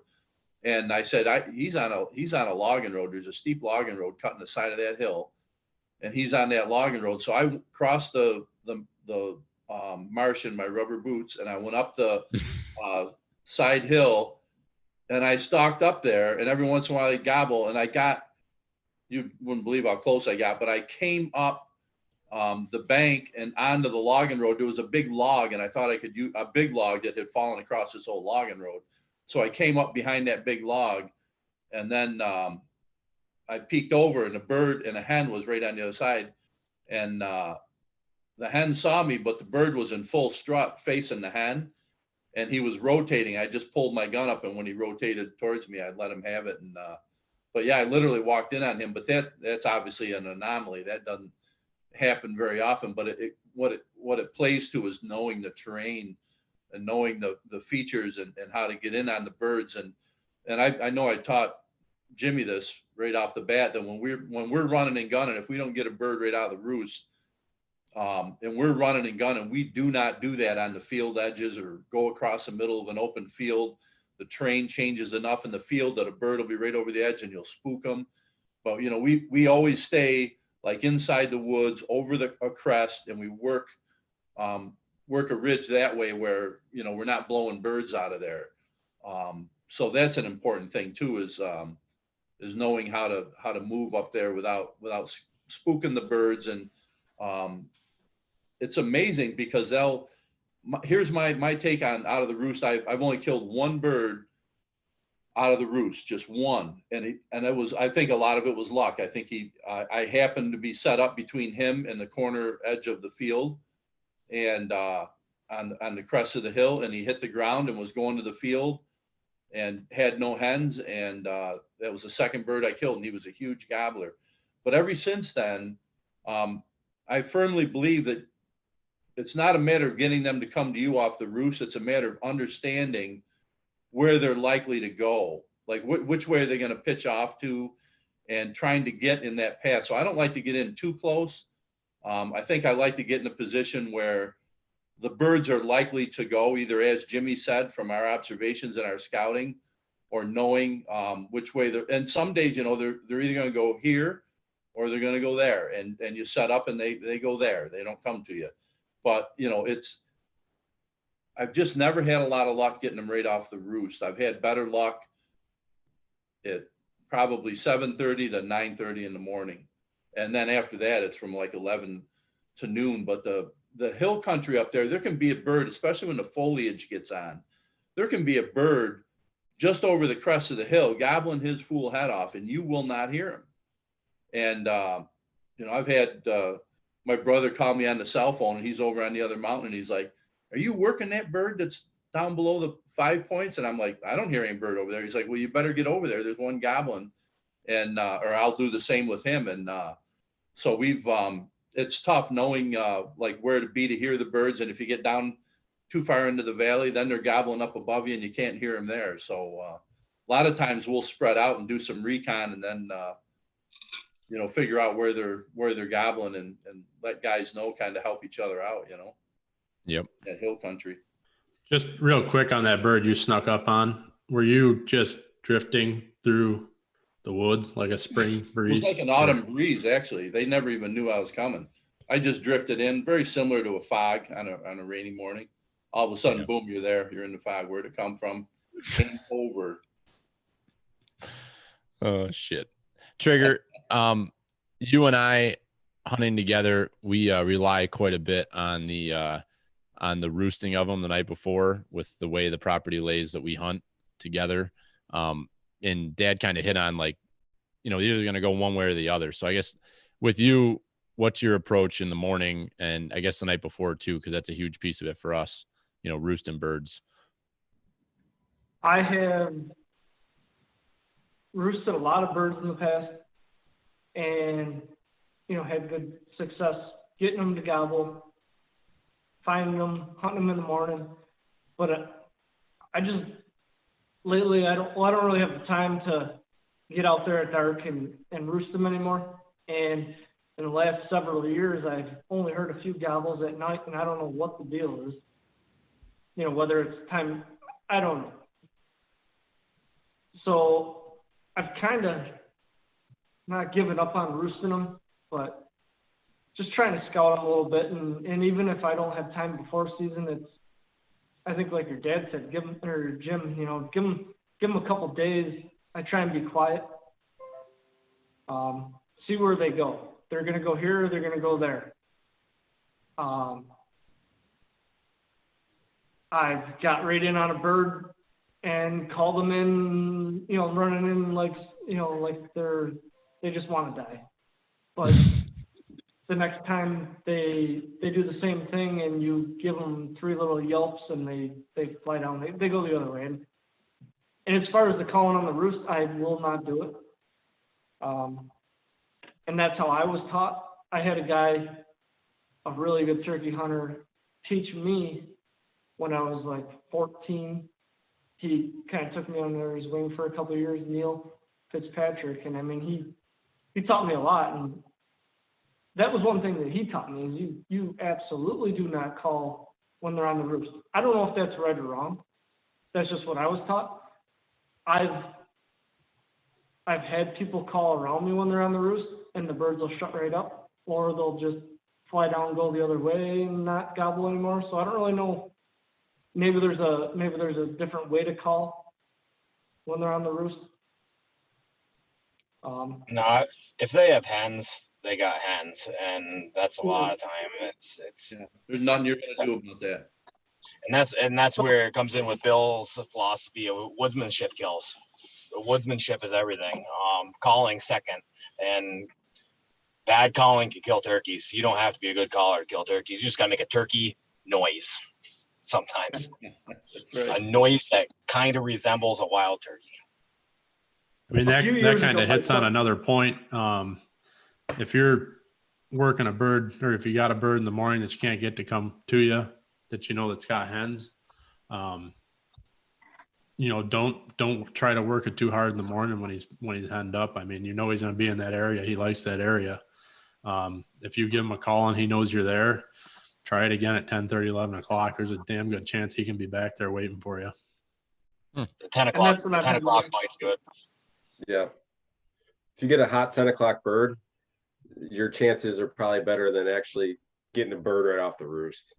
Yeah, those hot 10 o'clock men are great hunts. The odds are better. Love the 10 o'clock bite. What was that, Trigger?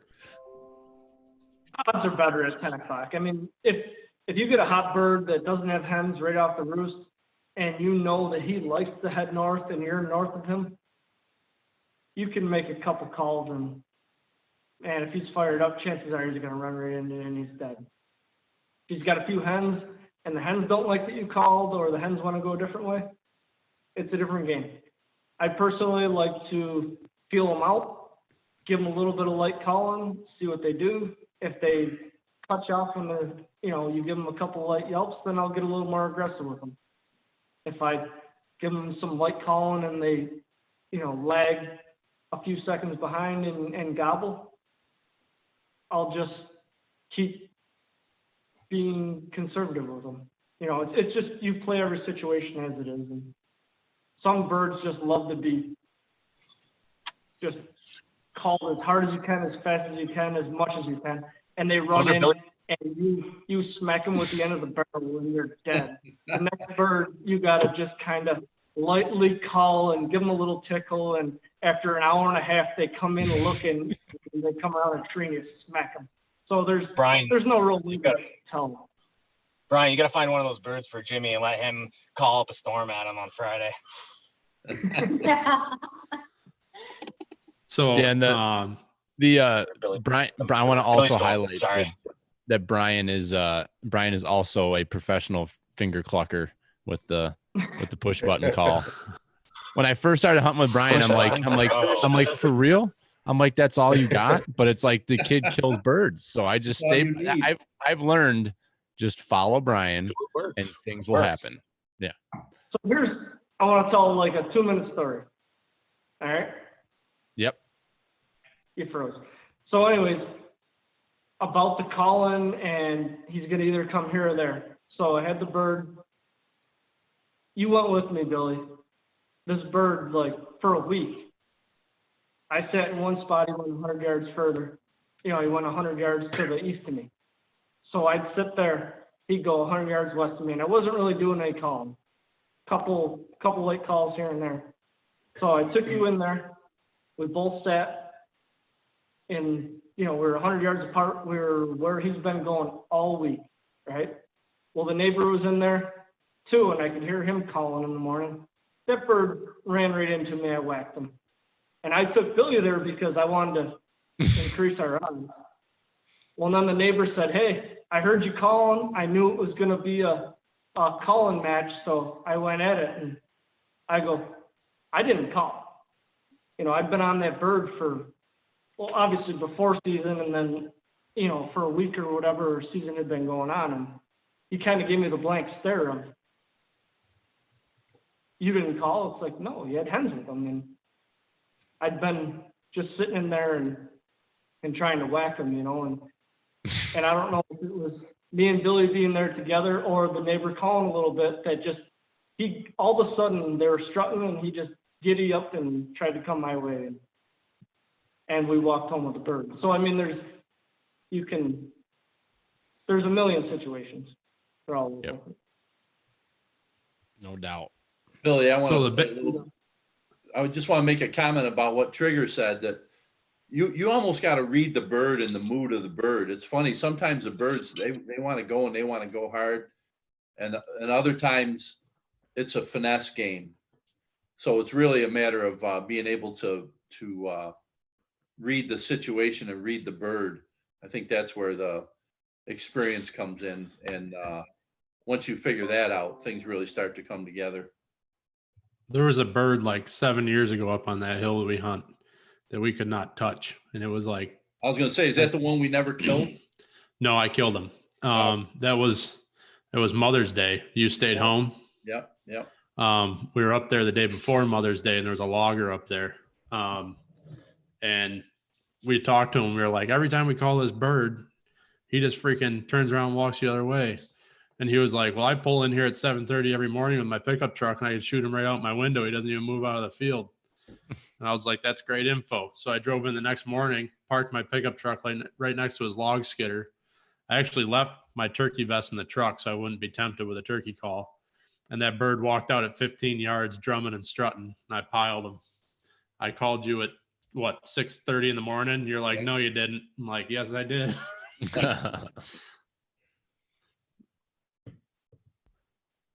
So what do you say we jump into, we're going on almost 2 hours here.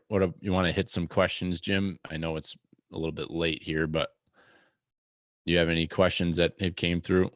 I'm actually not getting a ton of questions over here. A lot of people agreeing with what we're saying. The 12 gauge 3-inch, a lot of people shooting Remington 870s. One of the questions we got back in the beginning of this thing, guy was asking about cameras, and that's one thing that we haven't ran with a lot.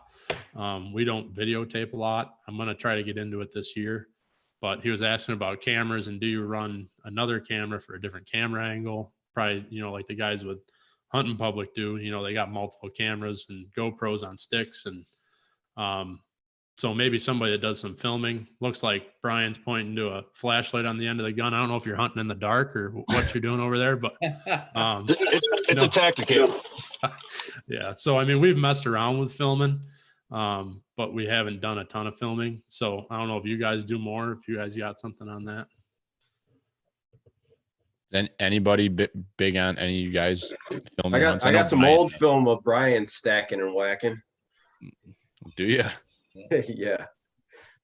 No, all the video we shot was old. We had whatever it was, that little handy cam. That was a nice Sony camera. And then we bought the digital camera and we shot some with that. But we got some great footage. Most of it was during youth season, and but we haven't really over the past years. We've kind of gotten away from that a little bit. So we have that camera, that digital HD camera is still a good camera, and so we ought to get out and film a little.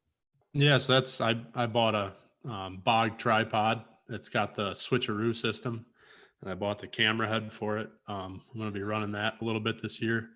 I've ran GoPro in the past, but the problem with GoPro is it seems like it's so far away that even when you get, I've done it with deer, I've done it with turkey. You get a good kill, you're like, oh man, it's going to be awesome to watch on video. It just seems like it's so far away, you don't really get good footage out of it. I don't know if the new GoPros have gotten any better, but that's what I've found. I got a Hero 4, and that's what I've found with that. We got just a little handy cam that's 1080p. And we've gotten some good footage with that. That's some of the stuff that we got to try to get up on the YouTube page. But going forward this year, that's what I'm going to be running. Hopefully I get a bunch on film, but that's all I've ran. Tiny little camera, that does a fantastic job. That camera is really good quality. Yep. What are you running over there, Brian? You running a Tacticam, or what are you guys using? Yeah, we have a Tacticam 5.0 on one gun and a Tacticam Solo on the other gun. And then I borrowed my brother's Sony Handycam. I don't know. It's just a little. Yeah, that's like Flip it open. Biggest For home pain in the butt videos of and this stuff. thing is, yeah. But I took that out to Colorado this September and videoed a little spike bull walking past my dad. That it was like the cleanest, crisp video that I've ever got. I wasn't expecting it to be as nice as it was. So rather than sending it back to my brother, I kept it for turkey season. And they're about to have a baby, so I should probably put it back in the mail. But yeah, the nice thing about those Tacticams, there's tons of different mounts for them. You can put them in a stabilizer, you can wear them on your head, or the clamp for the barrel, and you can put them on a scope. You can film through your scope. The cool thing about them is that they zoom. So the 5.0 at least does, and I think the 4.0 also. They zoom 8 power, 4 power, and Wow. maybe none. So in their Wi-Fi enabled, you can or their Wi-Fi, so you can hook it to your phone. So if he's like sitting 10 yards in front of me, I can actually turn my Wi-Fi on my phone, and I can start and stop the video, so he doesn't have to reach up and do it, and I can see what he's looking at. So it's pretty cool. You can review your videos on your phone too. I usually run a GoPro, and yeah, the same thing, Jimmy. It's too distant. All my deer kills and my turkey kills just seem too distant. So I've switched over to Tacticams. GoPro did come out with my brother just bought one, so I'm waiting to see how it is. But it's a 360 cam, and it actually does it actually follows your target for you and actually pivots on its own and does some zoom function. I was looking at some reviews. It looks like a pretty cool unit. So what are the Tacticams normally? Are they pretty reasonable in price, or are they along with a GoPro or similar in price? Yeah, I think similar. Yeah, they're pretty similar. So I guess one of the other questions I just had rolling was if you're switching from mainly field hunting to woods hunting, what would you suggest for tips? Or woods. I think the question was woods hunting to field hunting. So if you're used to hunting in the woods and not using decoys, and that's what I'm assuming the question was shooting for. It was Adam asked that question. Fisher. So are you talking Yeah. about like a scenario where you're actually pursuing a turkey that transitions from the woods to the field? Or is this just No, like, I think let's like go if with you're, that. I think it was primarily like if you're a woods hunter and then you're Yeah, going to okay. hunt the field. I think we spoke to it pretty well earlier in the regards that you gotta kind of know what the pattern is of the bird. Right. I mean, if you're deep in the woods, the chances of them going out to a field is slight. But you know, if you have something that's set up within 100 yards of a field, chances are it's going to head towards the field. And your best bet is to set up between them. But I would trend towards the field a little bit, and I'd throw the decoys out there. Like I said, I've had very good success with 2 hens and a strutting tom. But yeah, I would try to set up in between the birds in the field, get in there really early, especially this time of year. Get in there an hour before there is any light in the sky. Get set up and just wait it out. I would suggest some light calling, get your decoys set out, and get an idea where they're going to trend. I mean, if you got some birds on the edge and they don't go that direction, hey, at least you were in their house. You know where they're headed next time, and just adjust for the next day.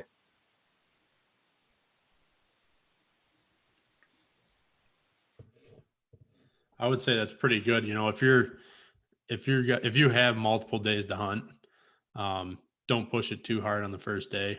If you got some birds that want to call, want to talk, but they're not coming in, I wouldn't press it on the first day. If you got multiple days, I'd kind of sit back and see what they normally do, not get in the middle of them too much. If they're not going the way that you want them to, don't force something. If you can sit there and get intel on them and go after them the next day, I think you're better off personally. For some of you guys that hunt more fields, I'm just wondering, because as Jimmy talked, we only kind of got one field that we hunt. But in the corners or just off corners for setup points? I mean, are turkeys more likely to steer clear of the actual field corner and then work the edges? I think field birds tend to get away from edges as fast as possible. And I don't know if it's because of predators that might be nearby, but from what I've observed with field birds is they like to get out. The hens will run out. They're not going to stay right on the edge. Right. I've never seen them just kind of browsing on the edge. They'll go out 50, 60 yards before they tend to get comfortable and just Seems like start when to feed. It seems like when they enter the fields, they don't do it from a corner. We've seen some corners where like, oh, they'll come right in this corner, but they don't. They're 50, 60 yards off the corner. I've never seen one like come out of the corner. And that's when we started setting up farther back off the corner and to do better. We kill more birds if you're off a corner, you know? Does that make sense? Field I'm hunting. I think it's terrain. I think it's where they feel comfortable because I've had plenty of birds come right out in the corner of the field. Okay. It's just where they feel comfortable, you know, and maybe I think they're just freaks about terrain. You know, they like to be where they feel comfortable. They like to be where they can see. They want to be where they can see. I was just going to say that if you are on the edge of a field and you watch birds come to the field, it doesn't really, it's not about a corner or the end of the field or the side of the field. It's where they can get the best vantage point to make sure there's no predators in the field. And so that if they come up to a corner, if that's the high spot or, you know, if it gives them a good vantage, they'll stop and look and then they'll go out there. But a lot of times that means they're going to parallel the edge of the field and kind of scope the whole situation out before they actually enter the field. So you just got to kind of, you know, pattern them if you have the time. If it's a, you know, in the middle of a hunt situation, you know, he's going to a field, try to get in front of him and you might have to adjust. You might have to let them get out in the field and then try to anticipate where they're going to leave the field and be in that spot. Yeah. That's probably the best bet, rather than try to sit in the same spot and try to call them out of it. If they're going to the other end, get up, loop, make a big loop so you're not, you know, making noise and you're not visible from the field, and hit them from a different angle. I'm more worried about where they're going to. Yeah. And also if we're running decoys, that the decoys are visible when they hit the field. Yeah, if you get a bird dedicated to the middle of the field, they're probably the hardest birds to kill. And if you can get lucky to find a spot where they're exiting, that's the only chance you're going to have to kill them once they commit to the field, unless they run into those decoys first thing, or else they're going to sit out in that field and they're going to mill around and they are not going to come into your calls. Field birds are hard to kill. Yeah. Or just go out in the middle of the field with a ground blind and put your decoys 20 yards in front to the side of your ground blind, so that anticipate where they're going to come into the field. Make sure your decoys aren't in line with your blind so that they see them. Turkeys will walk right up to a ground blind. They don't care about it. You can put it in. I don't give a crap about a ground blind. You just dig a bunch of foxholes. I wanted to dig holes. Yeah, I wanted to dig holes in the middle of the field because things go out 200 yards and they just hang out for hours and hours. Just getting your goose layout. Yeah, that's what you and I should do, Trigger. That's what we should do. We should go out and dig a bunch of holes in each one of the fields that the farmers just bought. And yeah, all meters would love you for that. We're trying to put tile in for you, boys. It ain't ours anymore. I'm grabbing a basket of bullets and I'm gonna dig a freaking hole. All right, we do have some good questions there. Yeah, so I got a couple other ones here. I got Christopher Harvey here, Uncle Chris. He asked, what do you do with a gobbler that's gobbling but he won't come in? When they're hung up.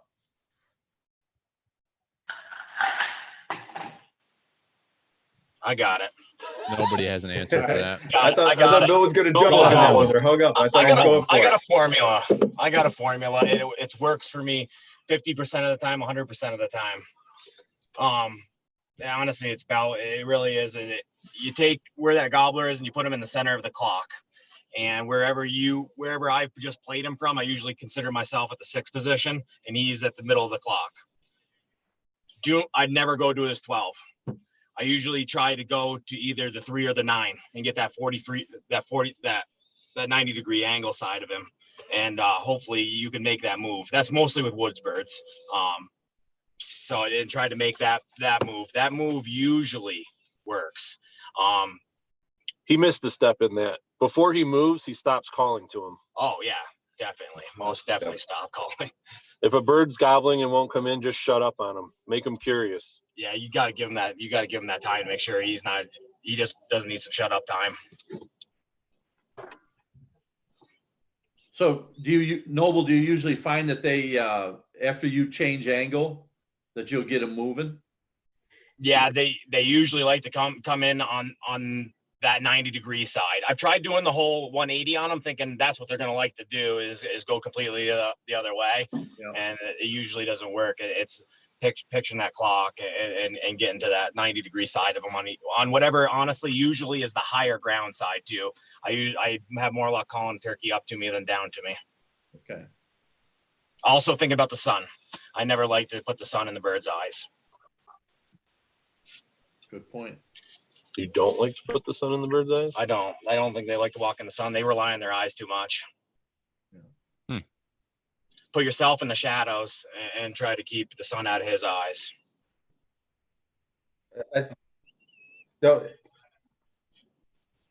Yeah, I like that point, because if the sun is in his eyes, then your shadow is casting towards them.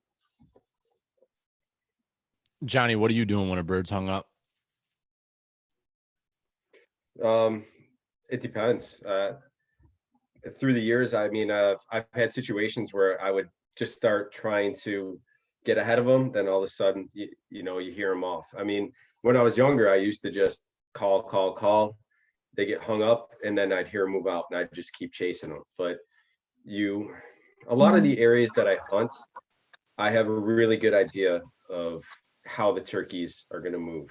So I think I got a good feel for my areas, and I can set up on a bird that maybe I won't get in early in the morning, but I can go to an area where I know that they're going to make their loop, because I can get a feel of if they're a woods bird or a field bird, especially at that time. And maybe I have a couple of days of being on them, but being familiar with the areas. So if you're hunting homelands, really try to, and you can be aggressive with the birds, but if they get hung up and move out, just understand where they want to move to from there. Especially if you're calling to them and they move away, which way did they move away? And if you got a bird that you've been working that's not committing, shut up and go to that spot where you think he's going to go. And then I would start changing up your call pattern a little bit. I would change from, if you're doing like a mouth call, I would go to maybe a slate, but keep it really light, but get to where he wants to go. So one of the things that I've got when we've had a hung up bird, I mean, a bird that's just hammering, but he won't come in. If you got two people, leave a guy and have the other guy drop back, start calling, heading in the other direction, kind of what he was talking about with the clock, put the bird in the clock, leave a guy there and start swinging and start walking away. And we've done it before where we've had specifically Adam, because I know he's listening. You fucked up, Adam, because I worked a bird for like 45 minutes and wore a damn mouth call out, and I put the bird in his lap at 20 yards and he missed it. Yeah. But that bird was going nuts for a long time. And we could not get him to come in. And I said, stay here, I'm gonna drop back. And that brought that bird right back in. I had to swing a couple of times and Adam moved up a couple of times. But just moving back and forth and going the other way and then swinging angles back and forth on him and wrapping around, it brought that bird right into his lap. And, we could have worked that bird all morning. He'd have kept gobbling, but he never would have came in. So I think, giving him that idea that hen's walking away from him and he's losing her, keeps him interested, keeps him moving. If you can leave a guy in the center of that and play him, I think you're going to be able to make something happen. And Adam just said, "Thanks a lot, you dick." I don't think he's ever forgot that one. Well, they make a bunch of T-shirts and shit about all the things Adam's messed up. Well, that's something that Jimmy and I did that a lot was, we would, when we hunted together, we get a bird hung up. A lot of times a bird will be working a strut zone. You can tell they're moving farther away, then they're coming back, and then they move farther away and they come back. So we would time the bird, and when he moved farther away, one guy would move in on him, and then the other guy would change angle, hang back. And so that's a tactic you can do too, is if you have two guys, is to play that angle, but have one guy stay up front and drop your collar back. That works really good with a terrain too. If you're on the crest of a hill, you work your way over the edge of the hill. Sometimes it'll bring the bird after the hen. They'll come over to see and put them in a position where they can get a shot. I mean, we did that last year after you shot your bird in the morning. We went to the other end of that field, and that bird was hammering down there. And he was just in his strut zone. And we ended up getting to a certain point where you stayed and I kept crawling. And I just waited for him to gobble, and I'd crawl a little bit further. And I ended up getting within about 60 yards of him. And it was about 11:35, and he was strutting away. And when he got away, I ended up bailing out. But that is one thing you can do if you can keep a guy back. Calling, keeping him interested, knowing where he is. Send a guy to sneak up. I mean, go real slow, get low, play the terrain, and try to sneak right up on him. And I think if we'd have had another hour, we'd have made that happen. But you took the words right out of my mouth. If we had another hour, I think we could have closed that deal. Yeah. Yeah, that's happened to you and I a lot, where we run out of clock.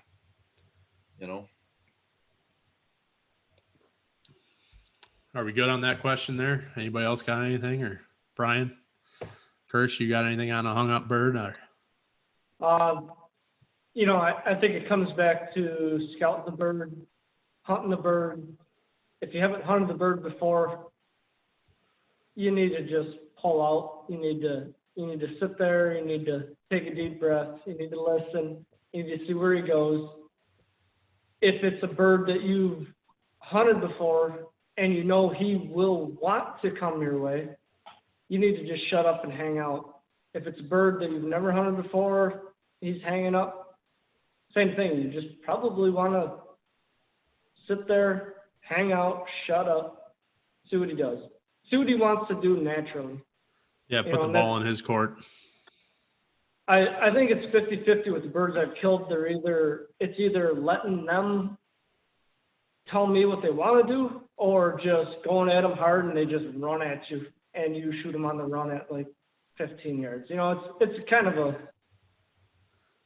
mix. So I'm a big fan of let them tell you what they're going to do. And if he's going to hang up, just stop calling. Hopefully, it depends. Are you going to work? Do you want to be to work at 8 o'clock in the morning? A lot of days when I hunt, I want to be to work. And then on the weekend when it's gets 70 out by 9 a.m., I kind of want to go home and get some shit done. So you gotta think about, do you want to hunt till noon or are you hunting till 8? So that's just what I do. So I think we got your wife happy. I think we got one more question here that I would like to touch on from Sean. He says, is there a hot time of the season to hunt? Or I think what he's referring to, is there a time that's better than another to get out there and hunt, earlier or later? Or what do you guys think?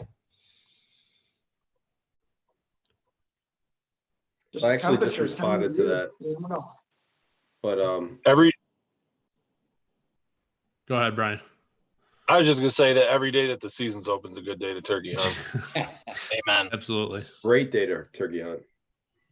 Opening day, opening week is always, there's a lot of pressure and it drops off sharply after that. And I've had some of my favorite hunts on the 30th and the 31st. Birds will work the entire time. You just got to find, a lot of times towards the end of the month, they're more lonely because most of the hens are sitting on nests. The season is timed to start at the peak of incubation. So the majority of hens in New York are sitting on nests when the season starts. Keep that in mind. So as the season progresses, the remaining hens are going to start dropping off of, being out there holding up that gobbler for you. And, it can be really good in the end. It also was really good in the beginning when they're not pressured and they haven't heard a call all year and they haven't heard truck doors slamming up and down the road all morning long. So every day is a good day in my book. Yeah, I normally. Go ahead.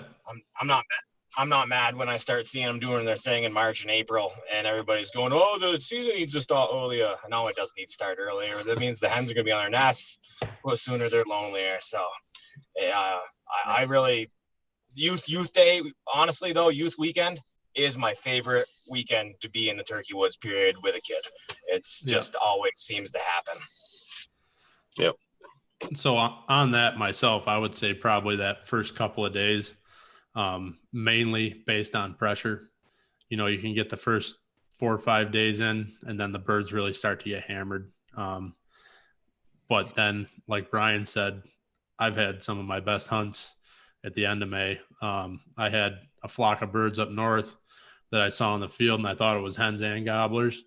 And I got set up on them the second morning I was there.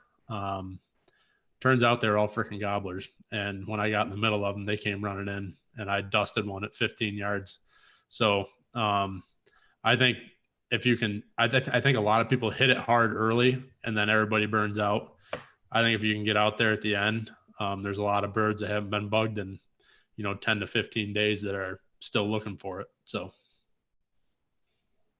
Yeah, I would say if you have the opportunity during the season to get out there, don't stop hunting. I mean, like you said, Jimmy, you can get burned out, but take a couple days off, but do not stop, man. I almost make sure that I have time reserved on May 31st, just as well as I have time reserved on May 1st, because I want to take it for all that it has to offer. If I have an opportunity to be out there pursuing turkeys, I want to be out there regardless. Yep, good point. Any more questions that came in, Jimbo? No, I think that about did it. What's the wildest shit that's ever happened to you guys? Somebody's got to have a crazy story about, whether it be coyotes or. We're talking youth hunt weekend here. I believe it was the last youth hunt with Uncle Chris.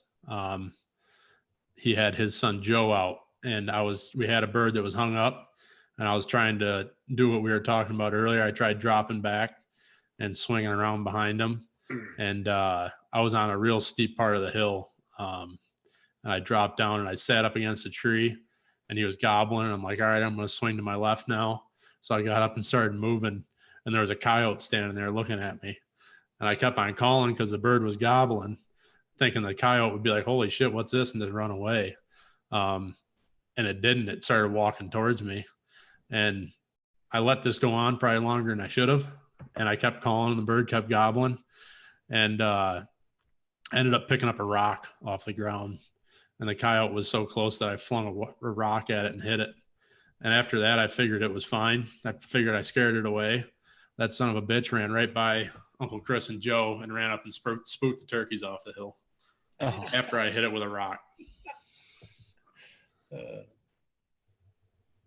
Freaking yotes. Anybody else have anything wild happen to them while you've been out there calling birds in the spring?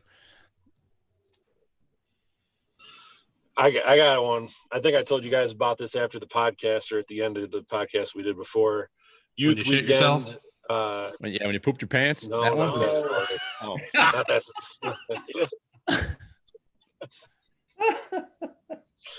We all have them. No, yeah. Youth weekend. Second day of the youth weekend. Kid missed one the day before. I took him to another property after he missed and called in some birds, and that didn't pan out. I got a call from a friend, said, hey, I got 8 or 9 longbeards in a field. You guys should come over and hunt them. And we went over there, set up a ground blind, kid, his dad, myself, and my buddy that brought us in on his, where he had permission. And sure enough, there was like 8 or 9 longbeards and a bunch of hens. And the first one came in right off the bat, right to the decoys. The kid missed once. The bird ran about 20 yards, not really away from us, just kind of in a circle. So we had another shot opportunity. He shot a second time. And at that time, the bird just kind of started walking off. So I started doing fighting purrs on my slate call, and that bird gobbled almost constantly for like 7 or 8 minutes, turned around, came back in, walked over a rock pile covered in briars behind the blind, popped out on the other side of the blind at like 12 yards. We unzipped the window, got the kid's gun pointed out there, told him to shoot again. He shot, missed. I'm still doing fighting purrs. The bird gobbled. He missed the 4th time, and the bird ran off into the field. And he turned around and looked at me and said, "I need more shells." And I was like, "I don't have any more 20 gauge. I didn't think we were going to shoot 4 times. They're locked in my truck like 800 yards away. I didn't know they were locked. I called my dad. I said, "Hey, could you maybe, we're in this ag field in a hay field." So I thought, before we go too far, after that bird walked off, 4 longbeards came into the decoys and just stood in the decoys, and we didn't have any ammunition for the kid. We let them walk off. All the rest of the longbeards came out. They went down into the bottom of the field. They were breeding hens. I'm trying to get my dad to bring the ammo out of my truck up through the field in a truck, because I figure they're used to farm equipment and stuff. That might work. Then my dad reminded me that my truck is locked and the ammo is in my truck and I have the keys. So that wasn't going to work. And then the kid remembered that he had a box of 20 gauge ammo on his dresser. So dad called his wife, woke her up and asked her to drive the box of shells to the blind. And I have this all on video. Yeah, the drop off drive through ammo from the mom through the ground blind window is absolutely priceless. 4-door white sedan up through the field, pulls up next to the blind, and I'm afraid she's going to throw the box and it's going to land outside the blind. So I make her parallel park closer to the blind, hand it through the window. She backs out. The birds are gobbling over the hood of her car at like 150, 200 yards. She leaves, and we reload the kid's gun. The birds breed all of the hens, and that 4-pack came back in, and he shot one of those. Oh my God. Of course, I ran my camera and my phone and everybody else's phone batteries dead, making all the videos for that, and never got the shot on video. Oh, that's awesome. That sounds like a trigger story. That does sound like the trigger story. What a shame he left. What a shame. Crying shame. Hopefully everything's all right. Or maybe he just needed another drink. We've been running for... We could probably do a whole separate podcast on just stories, but oh yeah, for sure. Probably time to wrap it up. Yeah, I want to be mindful of everybody's time, and we need sleep. So yeah, you guys, I can tell you guys are, Brian, you look like hell. You're fading quick. I am, no doubt about it. Hey Slick, I think you need to take this video and caption every 30 minutes of Brian's progression, also with the light in the background to the dark. That's right. Starting to fade. We need to see that. We need to see that. Turn on the dome light so we could still see him. Yeah. No, we appreciate you guys coming on, especially I know you guys have been going wide open for the last week. So yeah, hopefully we're gonna get a white-tailed bird on the ground in the morning out here in Colorado. So was this trip planned? I would love to pursue those. Did you guys plan this trip before the coronavirus, or is this something that you guys found yourself had some free time and you went after it? I planned this whole thing going solo. The only reason that I got my good friend Brian is honestly to do, well, the only reason he's available is because banquet seasons are closed down for National Wild Turkey Federation. But we've done a lot of hunting, not a lot of hunting together. So it was honestly just good to get out together and just be able to work birds together and have that drop back guy, like you said, Jimmy. The drop back calling works when you need it to. It's always good to have that second guy to do the drop back when it needs to happen. Yeah. It's always more fun hunting with a buddy too, so that's good. That's right, no doubt. Oh, definitely. Share the moment. And I planned this trip I had to draw a tag in Michigan and I drew a tag in Colorado. And the other states I planned on all shut down. I was going to go to Nebraska and that they stopped non-resident sales. So we're just doing the 2 states and headed home. So is this Very your nice. first day in Colorado? Today was day 1. Okay. We got into town at like 4 p.m. yesterday, and then we had a contact that was setting us up at his camp because there's no camping on public ground, so we've had to camp on private ground. And so then it was another 3-hour drive to where we were going. But when it was all said and done, we rolled into the parking area. We didn't even camp last night. We parked in the parking area of some public land at 3 a.m. He slept the 3-hour drive and the 3 hours until sunrise. I slept the 3 hours from 3 to 6.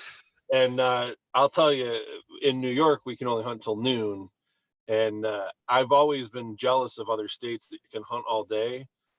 But it might be a blessing that we can only hunt till noon in New York. 100%. I don't know if I could do 31 days of this. It's Yeah. exhausting. So, 15 so let hours me a ask, day.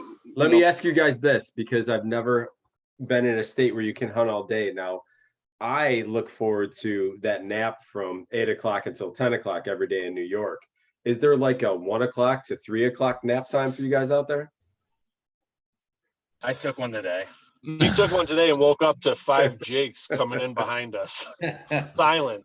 We were Dude, calling, we sat there for like an hour and a half, calling every maybe 15, 20 minutes. Really windy. We just got up on a knob that we know they like to roost on, or that they're frequently on, due to some intel that our friend gave us. And yeah, I didn't think I turned around. I was literally going to tell those guys, like, hey, we need to get out of the woods and get down to town to do this podcast. And I turned around and Andrew was giving me the And it was a 5-pack of Jaspers, but I thought sure one was going to be a long bird, and it was going to get real. Yeah. What was wrong with the Jakes? On it, the Jaspers were I didn't even see a protruding beard other than the red head, and when the one passed by, I saw no visible hooks at 10 to 15 paces, and I want a whitetail that's got a full round fan on him, not the tall feather white. The white feathers on a tall feather doesn't do it for me. We had one of those. We had one of those here in New York. I don't know how the hell it ended up there, but Dad, do you remember we were chasing that one season? Or were you not around? They had the white. He had white tips, and he freaking strutted out in front of Uncle Chris at like 45 yards on opening day, and he thought it was too far. I don't remember that. And we never ended up getting that bird. I got one of his tail feathers hanging up at the cabin. Okay. No, That's pretty cool. Yeah, it was very unique. It probably wasn't a Miriam's. It was probably an Eastern that was It leucistic. had a white variation. So- I've seen some white winged ones that are pretty cool. I've noticed too that a lot of the older Easterns, their tips, especially those start from the middle, they'll start to turn white. I got several that have, especially the center tips will be white. Yeah. So it might just be an older bird. Yeah. There's a lot that just have white splotches on the upper tail coverts and some of the main tail feathers too. I think this thing had I think it was the full fan was all white tip. Yeah. That's pretty cool. Would have been cooler if I shot him. Yeah, it would have. Yes, it would have.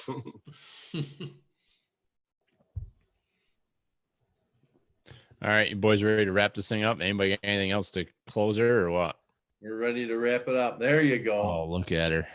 That's Look beautiful. at her. Yeah, that was. Give her was the on some- juicer tomorrow, bud. Yeah, that was on some privileged ground that we weren't privileged to. So, but we're hopefully gonna juice one and joke one tomorrow. Nice. Good luck. Good luck, boys. Spread it on. Thanks for having us. Good Yeah, luck. Thank you everybody luck, for guys. joining us tonight. Appreciate it. Yeah, Yep. thanks for getting the youths out. Get those kids out. That's Got right. them tomorrow. Get the youngsters out this weekend. Good luck, John, to you taking your nephew out. Yeah, I'm taking him out. I took him out scouting this morning. I'm taking him out scouting tomorrow, and then hopefully we're going to give one a dirt nap on Saturday. Yeah, good for you. Is he Good jacked luck. up on Mountain Dew? What's that? Is he all jacked up on Mountain Dew to get it done? Yeah, I tell you what, he's a trooper, man. He's an absolute trooper. I took him out in the Turkey Woods last year, and I was like, oh man, this kid's kicking around, but he is all jacked up to go. I can't wait. I haven't done a youth hunt since my brother, and this kid is just going to be the beginning of what is going to be youth hunting for me for the next probably 10 years. My youngest son is 5 years old, and I have every day age in between, and I just can't wait. Good for you. Count your blessings. I don't have anybody left in that age. I need to adopt. I do. Trust me, I do. I'm very fortunate. Maybe I need to get involved with that program with limb hangers to take a youngster out, Well, Yes, I you tell you do. what, Bill, it's going to get to the point where I'm going to have too many. I might have to loan some out on that youth season. That's right. There You you call me up, I'll take one. All right. For a couple of the years there, Wyoming we County were chapter was working on a youth hunt too. The Wyoming County chapter? Yeah. Yeah, they were getting ready to advertise it when the shutdown started. So hopefully next Yep. year they'll have one going too. It's good stuff. All All right. right. fellas. Good luck. Good luck Cheers. this season. Go Brian, Bills. Travel safe. Noble, be good. Good luck, guys. Keep Go feeding Bills. them. Thank you. Yeah, nice meeting Yeah. you, fellas. Nice Hey, meeting you. Yeah. we don't Good have luck, Joe guys. Burrow in the East. Amen to that. Where did Burrow go? Did anyone see? He went to the Bengals. Yeah. Angles. I was talking Yep. football. I didn't know what that was. All right, boys. Good night. Checking man. out. Feed them. Yeah. All right. See ya. Thanks. See ya. Bye-bye.